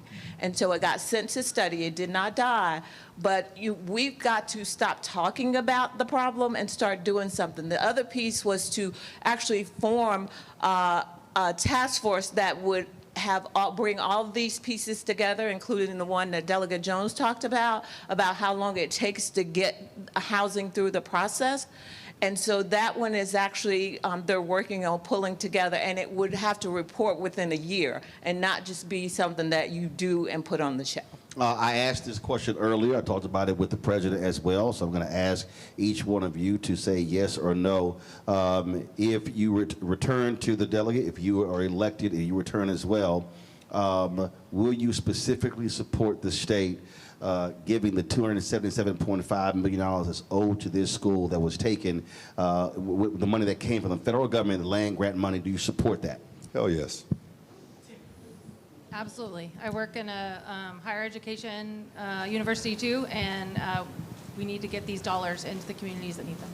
And I would too, and my understanding is that they removed their designation as a land grant, and they should restore that as well as give the money back. All right then. Mike, I'll start with you. This one of the issues that specifically is important to our community, black-owned businesses being able to tap into state contracts. What does that look like for black-owned businesses in this state? The reality is, if you look at most of our businesses, the ones that have been able to build and grow, the reason Atlanta is what it is because of the airport, because of contracts there, because of contracts with the city. We've not seen that replicated in some other different places. So talk about what you will do to advance that issue if you get to go back. Right. We know we can't do set-asides and namely say, all right, you have to spend X, Y, Z. But some of the things that we can do is begin to look at and focus on. Pull that mic up a little bit higher.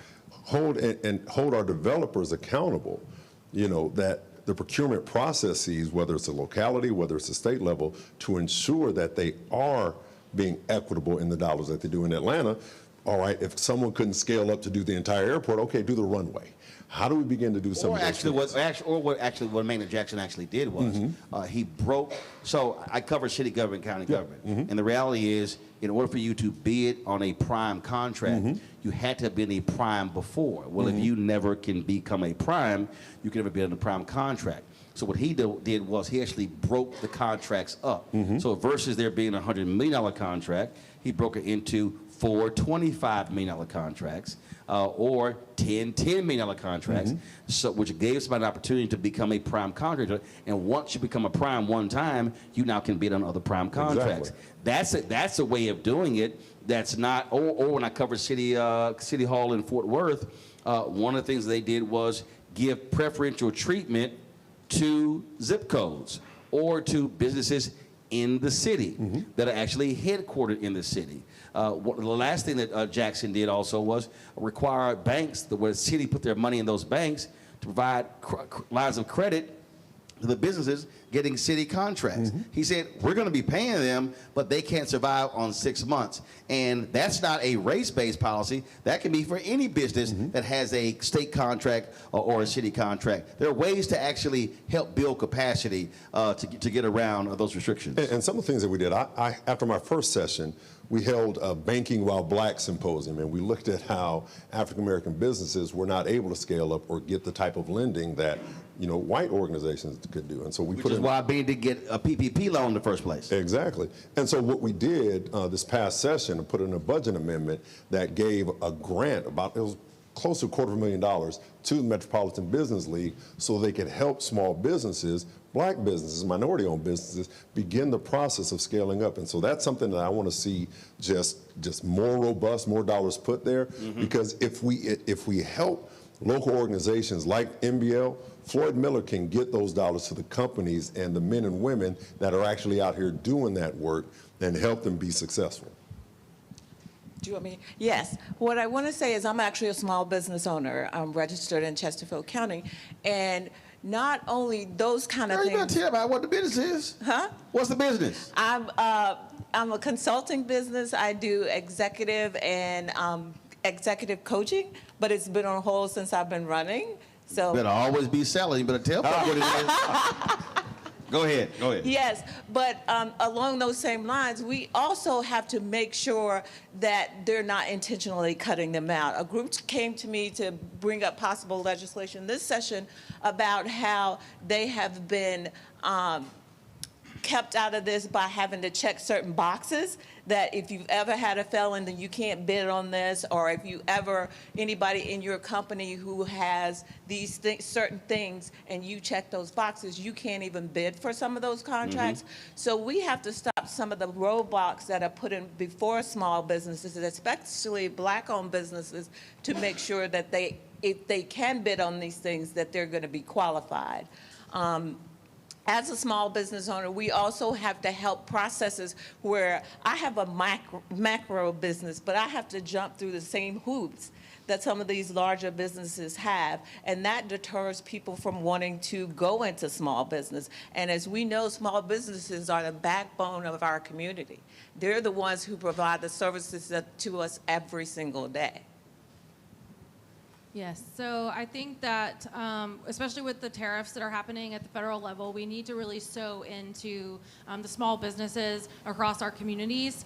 And, that's women-owned businesses, that's Black-owned businesses, that's minority-owned businesses, because those are going to be the businesses that keep our community safe, keep us fed, keep us healthy.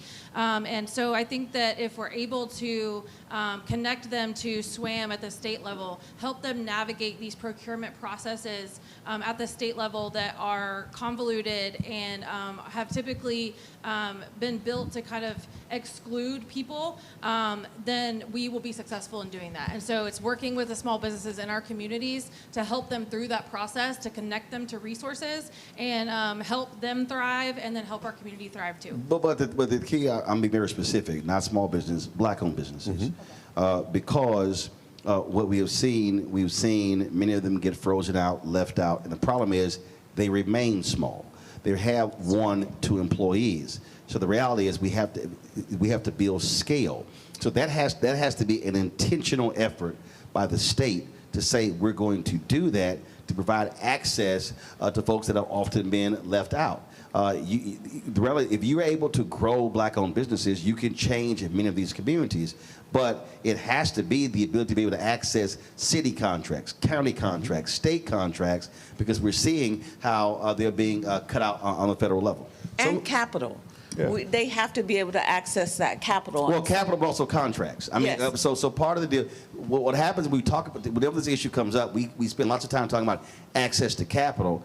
But the reality is, if I have access to contracts, then I'll get capital. And I think the one thing that we have that Deborah and I both have, when folk come in, and they're lobbying us for votes, my one power is a vote. That if it's coming before me on labor and commerce, which I serve on, if it's coming before city, counties, and towns, all right, hey, why isn't there anyone in this room that looks like me, right?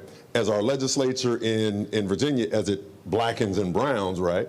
Why don't we see Black and brown lobbyists? Why, you can ask, and I've done that. I don't care whether it's those are jobs, those employees, those folks have families. There's a whole downflow. And you can ask them, hey, you want my vote? Are you hiring any minority businesses? Those are questions that I ask in my office. Are you?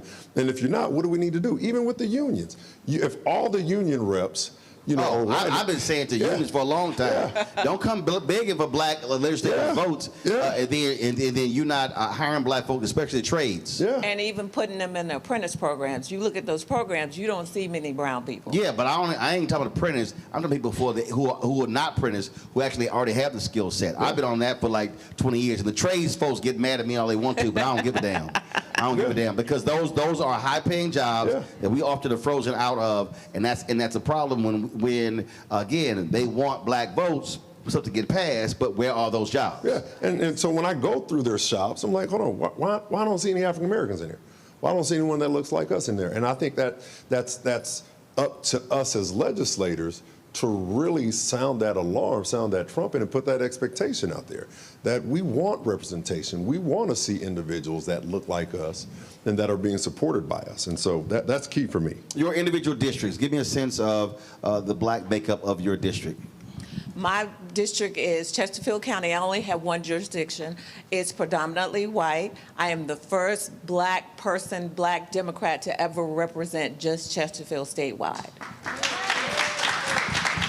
My district covers the eastern part of Chesterfield, all of Hopewell City, and then the northern part of Prince George. And the black vote makes up about 35% of my district. I represent parts of Richmond and parts of Chesterfield County, 47% African American, and I'm the first African American to represent this area in the states, in the state. So. Last question for each one of you. I've asked you earlier, give me your next priority if you are able to serve in the House of Delegates. I already told you about affordable housing. My next one is early childhood education, and that includes like childcare, affordable, accessible, quality childcare, as well as 0 to 5, because I used to be the chief deputy for the Department of Corrections, and what I realize is if we don't catch them on the front end, we're going to pay for them in corrections on the back end. Absolutely, it's going to be more costly. More costly. Yeah, so I think that one of the main things that I am really going to want to tackle when I am elected is modernizing the state funding formula for schools. This looks at 0 to 5 funding. This looks at major maintenance that our schools need, especially in our rural areas, and it hasn't been updated in decades. And so it's not going to be something that can happen in the first year, but it's something that we can finally start to right as we move through the next few years, and will benefit entire communities and families. For me, it's economic mobility. It's not just making $15 or $18 or $19 an hour. How can they move up from there? And so I work on, and I'm reporting to the workforce committee within Labor and Commerce, and that's key for me. How can we just not get a good job, but how can we continue to grow on those jobs and ensure? Next piece is ensuring that, they tell black kids that, hey, college isn't for everybody, but they're not telling that to kids at Collegiate and places like that. I want to ensure that Virginia students can get into Virginia colleges and not spend the farm to do it. My son is in his first year, College of Law at FAMU, and $33,000 out-of-state tuition. He got in-state tuition because he trained for the pros and all that stuff down in Miami. $13,000 a year for law school. How can we do that here in Virginia? How can we ensure that every Virginian that wants to go to school in Virginia, it is a bad economic decision to leave this state? And so that's something I want to look at. How do we control the costs? How do we ensure that our young students can do that and ensure that our young boys and young girls are going to schools? All of my kids have HBCU degrees, including their dad. And that's important to me, and that means something to me. And so how do we get more of our kids here where they're going to be cared for, where they're more than just a number, but they care and get the compassion that they need? All right, folks, I'm an HBCU grad as well, North Carolina Central University. You're supposed to throw it in earlier. See, you late. You late.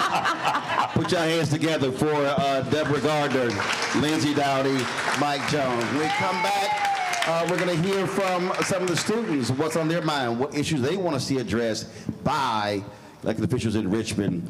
That's next, right here, Roland Unfiltered on the Black Stud Network, live at Virginia State University.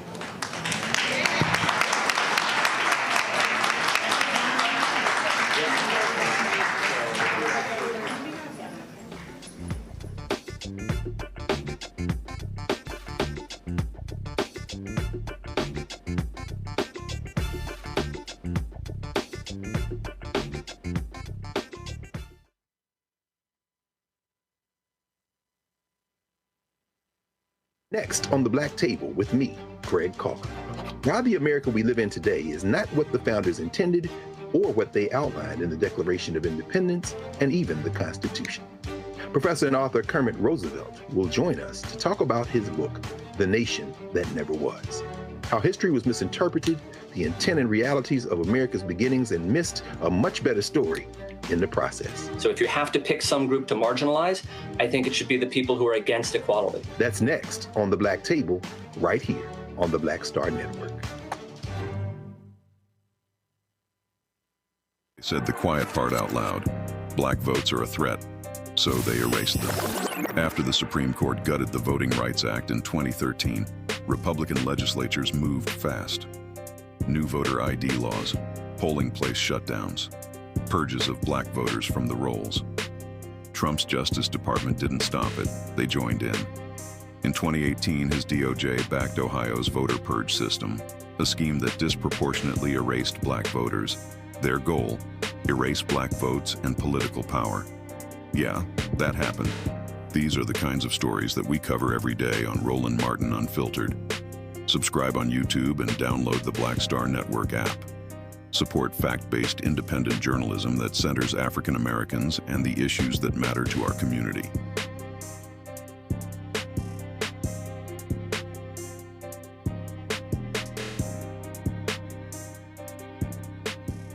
This week on The Other Side of Change. Book bans, anti-intellectualism, and Trump's continued war on wisdom. This is a coordinated backlash to progress. At the end of the day, conservatives realized that they couldn't win a debate on facts. They started using our language against us, right? Remember when we were all woke and the woke movement and all that kind of stuff? Now everything is anti-woke, right? When we were talking about including diversity, equity, inclusion, and higher education, now it's anti-DEI. All this are efforts to suppress the truth because truth empowers people. You're watching The Other Side of Change only on the Black Star Network. If in this country right now, you have people get up in the morning and the only thing they can think about is how many people they can hurt, and they got the power, that's the time for mourning.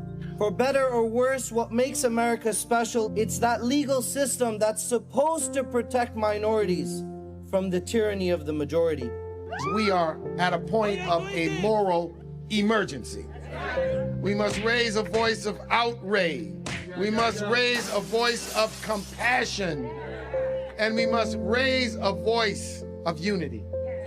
We are not in a crisis of party versus party. We are in a crisis of civilization, a human rights crisis, and a crisis of democracy itself. And guess what? You've been chosen to make sure that those that would destroy, those that would hate, don't have the final say, and they don't ultimately win. Hatred on the streets, a horrific scene, a white nationalist rally that descended into deadly violence. White people are losing their damn minds.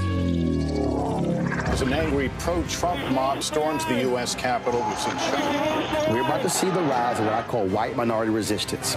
We have seen white folks in this country who simply cannot tolerate black folks voting. I think what we're seeing is the inevitable result of violent denial. This is part of American history. Every time that people of color have made progress, whether real or symbolic, there has been what Carol Anderson at Emory University calls white rage as a backlash. This is the rise of the Proud Boys and the Boogaloo Boys. America, there's going to be more of this. Here's all the Proud Boys, guys. This country is getting increasingly racist in its behaviors and its attitudes because of the fear of white people. The fear that they're taking our jobs, they're taking our resources, they're taking our women. This is white fear.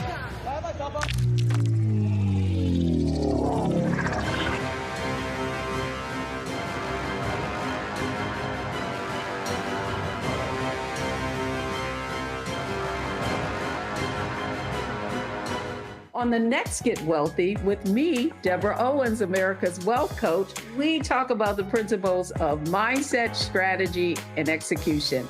This week, we're adding a fourth, faith. You're going to hear from a mother and daughter duo who are helping thousands of Black women build wealth, all through their faith. You are more than you can ever imagine.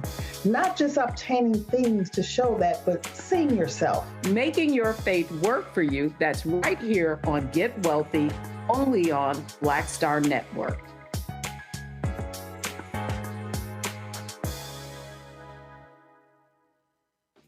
Hey, what's up, everybody? It's Godfrey, the funniest dude on the planet.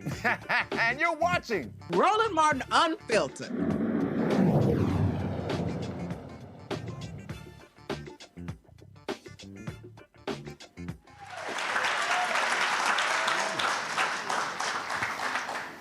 folks, welcome back to Virginia State University. We've been, of course, broadcasting here, focusing on Our Vote, Our Voices. And so now let's hear from some students. Black Star Network correspondent Brittany Noble will take it away. Well, hello, everyone. And with me right now, I have members of the Student Government Association. They call themselves the heart of the school right here. You guys had some big events today, registering voters. Jaden, I want you to tell me a little bit more about what happened today. First and foremost, glad to be here today. Today, basically, we had students come out in a fun way just to learn how to register to vote, especially if they don't live in this area at all. So they all came out just to learn how to register, how to put in their ballots and whatnot.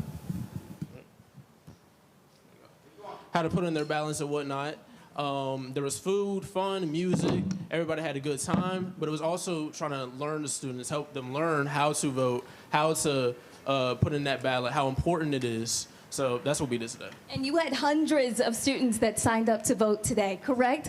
And tell me, what are some of the things that are on the minds of students here at the university? What are people talking about, Sanaya? Well, I know from the students' minds, they want better housing, they want parking decals that are not very expensive, and they want to be able to feel like their voices are being heard while on campus and not saying, okay, we're going to do it, and nothing happens. Isaiah, I know that you work with students here firsthand. Tell me, why is it important for students to get involved? Okay, so when it comes to the reason why students should be getting involved is because we are the base at the end of the day. We had people that came before us, we had people that fought, we see the progress that they had, but if we don't keep it going, there won't be any more progress. Progress doesn't mean that we're able to keep it. As we see within this new administration that we have, there have been a lot of things that have been stripped away from us. So in order to keep that from continue to happening and more things going away, we have to be the people that vote and keep those things intact. You know, right now we have people watching all over the country. What is it that you want to tell them, especially young people, inspiring them to get involved? Go out and vote. And especially with those elected officials, hold them accountable, because they always have their promises and stuff, but sometimes they don't go along with their promises. So continue to hold them accountable, tell your peers to vote. Always watch the news. I know it seems a little bit boring, but watch the news. See what's going on around in your area, and you can make a difference eventually. Hey, man, hey, my show is not boring. You say watch the news. Oh, other people. Okay, yeah, you better specify who you talking about. Talking about it could be a little boring. All right, go ahead with them questions. Go ahead. Tell me what's next when Roland Martin leaves here. What are you guys going to do? How do you keep the momentum going? After this, we got to continue to mobilize. I feel like somebody like Roland Martin coming to our university, it shows just how important we are. Because some people can feel like we get lost in the sauce, especially considering that I don't want to say we're a lower HBCU, because obviously we're the best HBCU in the land. But when it comes to the Howards, the NCATs, things like that, people always feel like those students are the people that hold the power. But when Roland Martin decides I'm going to come to Virginia State University in Petersburg, Virginia, that's when we realize that we hold power. And so I hope that we take that momentum and continue to fight for our people. That's because I own it. I can do what I want. Amen. All right, so appreciate it. We got the next group of questions. Students, y'all come on, get up. Hey, I'm going to call on y'all. Come on. It's your turn. Get on up. I want you to stand right You in that car with that big old, on that blue orange sweater. Get on up. And tell us your name. Tell me what's on your heart. Zen Cambridge. I'm the senator for the Honors College. This election is just really crucial and important in Virginia. It's a stepping stone to what is going on in the federal government. It's really the blockade. All the issues that we talk about, from cost to schooling to the cost to just live. It is very important that we vote in this election and that we really understand the issues and the policies that are taking place not only in Richmond but in Washington as well. Your name? I'm Chance Beverly. I'm a sophomore in political science here at Virginia State and also serve as Mr. Taps for the Association of Political Science. And I think my biggest issue, especially with the administration right now, is I feel like we're losing truth in this nation. We're constantly being pumped with misinformation and disinformation, and I think we're losing our sort of objective reality, and I think we need to get back to just, defining truth in this nation. So. Tell me your name. Antoine Sullivan, a double major, political science, mass communications. I am a sophomore as well. I think what's on my heart is to what Zen said, ensuring that we are getting the funding that we need, not just for now, but also after, because a lot of times we talk about funding for schools while we're here, but you know, when we leave here, we need jobs, we need good jobs, we want good paying jobs, we want to set up lives for our families as well. And so I think ensuring that we don't just focus on the money now, but also after as well. You have anything to say to encourage the people at home right now? Your voice. Your voice is your vote. And take that with pride, because every single day, as we see this week, they are trying to strip it away. And we must truly focus on it. Whether the news is boring or not, or is as entertaining as Mr. Martin, we must focus on it. Smart man. So let's continue to practice the right to vote. Three of y'all students? Yeah, I need some females. Get up. Come on. That's right. Y'all tell me y'all shy. We ain't doing that. Y'all come on out. Step on out. Y'all step on out. Come on. Ladies, tell me your name. Kamaya Nordfleet, junior political science major with a minor in history. And then what did you take away from the panels today? Honestly, from all the different panels, I already knew it, but it really just showed how important it is to vote, especially as a student and as a Democrat myself, because you see how pivotal it is to see what happens when you don't vote. And aren't you guys all a part of another organization as well? Tell me a little bit about that organization. Yes, we are. We are part of TAPS, which is the Political Science Association here at Virginia State University. We are able to connect students exactly where they are and meet them where they are to understand the importance of voting, not just for now, but for future generations as well. Are you having a hard time getting people involved here on campus?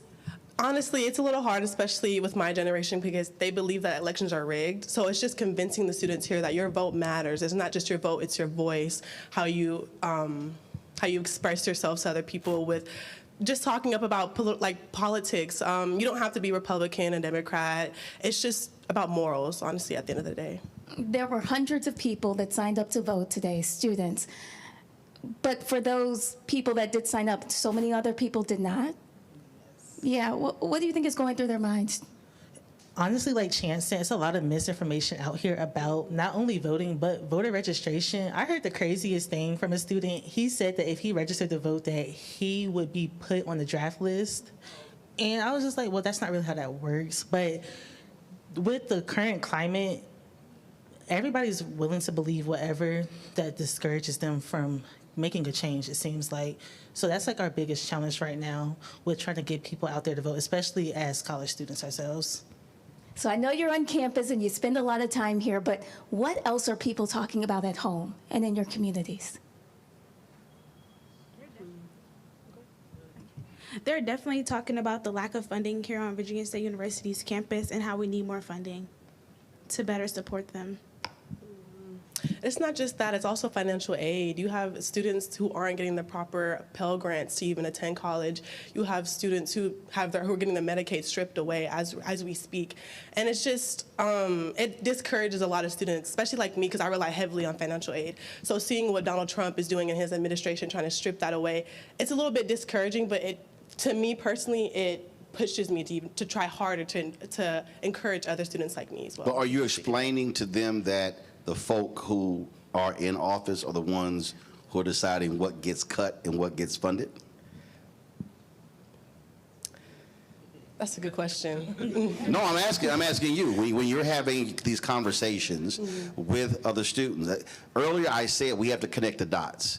And so those with knowledge have to do that. And so I think part of this thing is you have to connect the dots for those folks who don't understand it to say, hey, if you're concerned about funding for Virginia State, the House of Delegates votes on funding for Virginia State. So you have to have the person who wants. The people in Congress, they're the ones who are cutting Pell Grants. So that's what I'm saying. So when you are talking to these students, how are you helping them to understand the intricacies of policy? How are you doing that? What are those conversations like? Give me an example.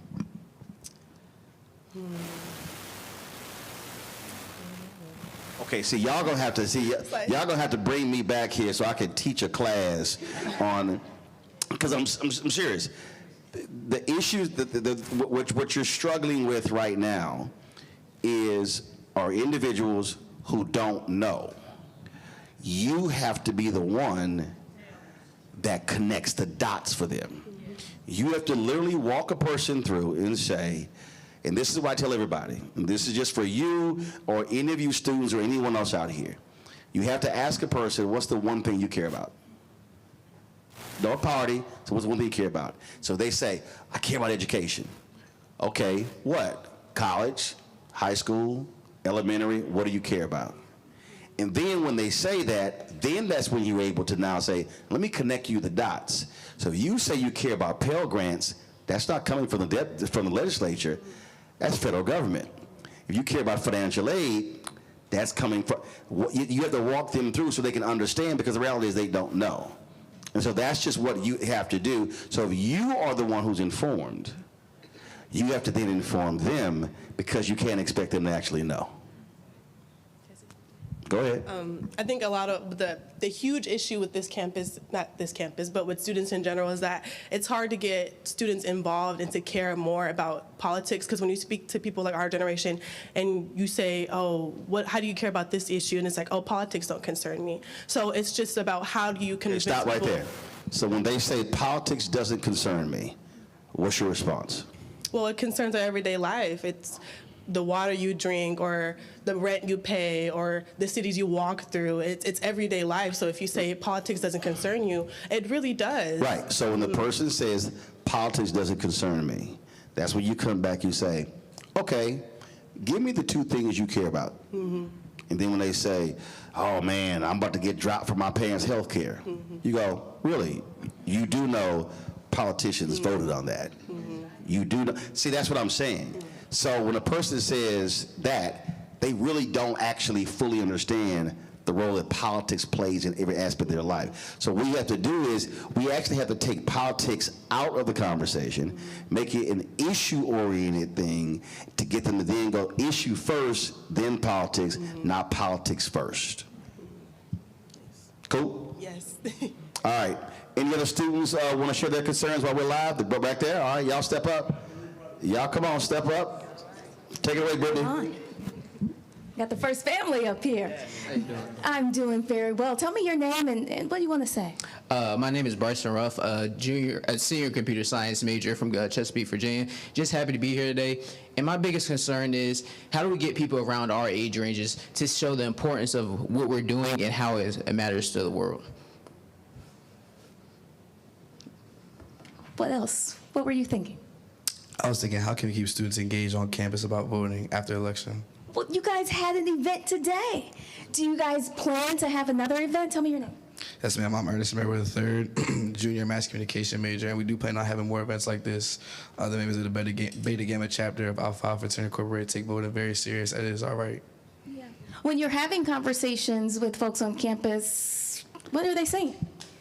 I am Dante Clark. I am a senior computer engineering major, and when we're having conversations with people like on campus, they're saying a lot how they're just unaware, kind of like how he was saying about they don't really know the true meaning of what they're voting for. So that's where we come in with our voter registration programs, and we try and break it down to the smallest point so they can understand the little things. So when you do that, how do you do it? Give me an example. It goes back to basically people on our campus, they think the presidential election is what matters the most, and we have to explain to them how local elections really are the most important. Right, so you have state elections coming up. You got somebody who's concerned. How are you explaining to them that, hey, this is why you need to vote in this race? How I do it personally, you've seen what's been happening over the last few years and what's happening in our government. You don't want that to continue. You need to get involved. You need to show up and represent so we can better ourselves and better our world. Nope. Here's how you do it. You see that old building? Whoever wins determines how much state funding we get. You want new dormitories? Students gonna say, yeah. You want better technology on campus? Yes. Do you want better food services on campus? Yes. You take all the things that say they want and say, you do know that every single thing that you say that you want is determined by state funding. State funding is determined by who's in power. So if you want these things for Virginia State, if you want a better 4 years here, then you should be voting because that's who's going to fund the very things that you say you need to improve. The late Joe Madison, God rest his soul, always used to say you got to put it where the ghost can get it. So if you talk to people up here, they have no idea. So you have to take that very simple thing and say, that's why I keep asking, what's the one thing you care about? And then say, you do know that that person is the one who votes on that. Oh, damn, I didn't know that. That person, so House of Delegates, the Senate. So if you want these things for your campus, this is why you have to vote.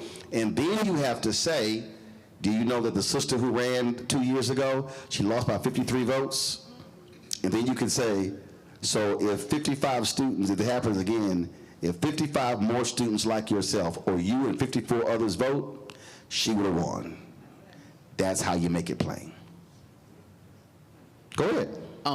Basically, because I'm from Virginia, born and raised, New Jersey and California. It's all the same. How do you appeal to those people that are not from our state but still care about our First question is, you have to ask them, are you registered? They say yes. Where are you registered? Because they're a student here, they can register here. And they can't vote in both places, but they can actually be registered here. So that's the first thing. And then when that then happens, you still take the exact same issues and still apply to them. So if a student says, hey, I'm concerned about loss of financial aid and Pell Grant, you say, you know that's members of Congress. So if you didn't vote in the last election, then you can't complain about who got stuff cut because you didn't vote. So there's a midterm elections next year, 2026. So if you care about Pell Grants being cut, you should be voting for folks who want to expand Pell Grants. That's members of Congress. That's how you have to make the connection with somebody. You have to tie the issue to the political office. Go. All right. Brittany, that's your questions. You got it? Folks, that is it for us. Let me give it up for all of our students. So Tuesday, we're going to be in Fredericksburg broadcasting as well, and then we're in Virginia Beach on November 3rd, the day before the election. And for the folks who watch this show, if you're new to watching the show, y'all know we try to make this thing as simple and plain as possible so folks can understand what these issues are. Because here's the reality. The folk who vote are the ones who are benefiting. And part of the problem here is when you check out of a political process, you're letting somebody else control your future. You're letting somebody else control your destiny. That's what's going on. Right now, it's a whole lot of MAGA farmers who are crying their eyes out because USAID got cut at $35 billion program because of tariffs. And I'm like, but that's what you voted for. And then they say, well, I didn't vote for that. Yes, you did, because it all came together. So they're out here crying. You got other people who are sitting here complaining about different things that are being cut. And what I need our folks to understand, and I'm going to say this until I am red, blue, yellow in the face. Folks, we have to be maximizing our capacity. Let me say it again. We are leaving our power unused. If these lights were not plugged in, guess what? It would be dark in here. You got to plug it into a power source to get light. Our power source is our actual vote. And so if we use it, if we maximize it, if we organize and mobilize it, so what does that mean? That means that every single person who's in this room should say, when I leave here, I'm going to go back to Kimberly losing by 53 votes. If every person who was in this room tonight said, my mission leaving here is I am going to talk to 5 people. That means that you've had more than 100 people here. That means that the people in this room can literally go talk to 500 people. That's all I ask y'all to do is talk to 5 people. So between now and November 4th, go talk to 5 people. That means that you literally could determine who wins and who loses if just each person said, I'm going to talk to 5 people? And so that's how we have to be thinking. We keep talking broad, we keep talking macro. I keep saying we have to be talking micro. We have to be talking on a lower level. We are close to having 2 million subscribers on our YouTube channel.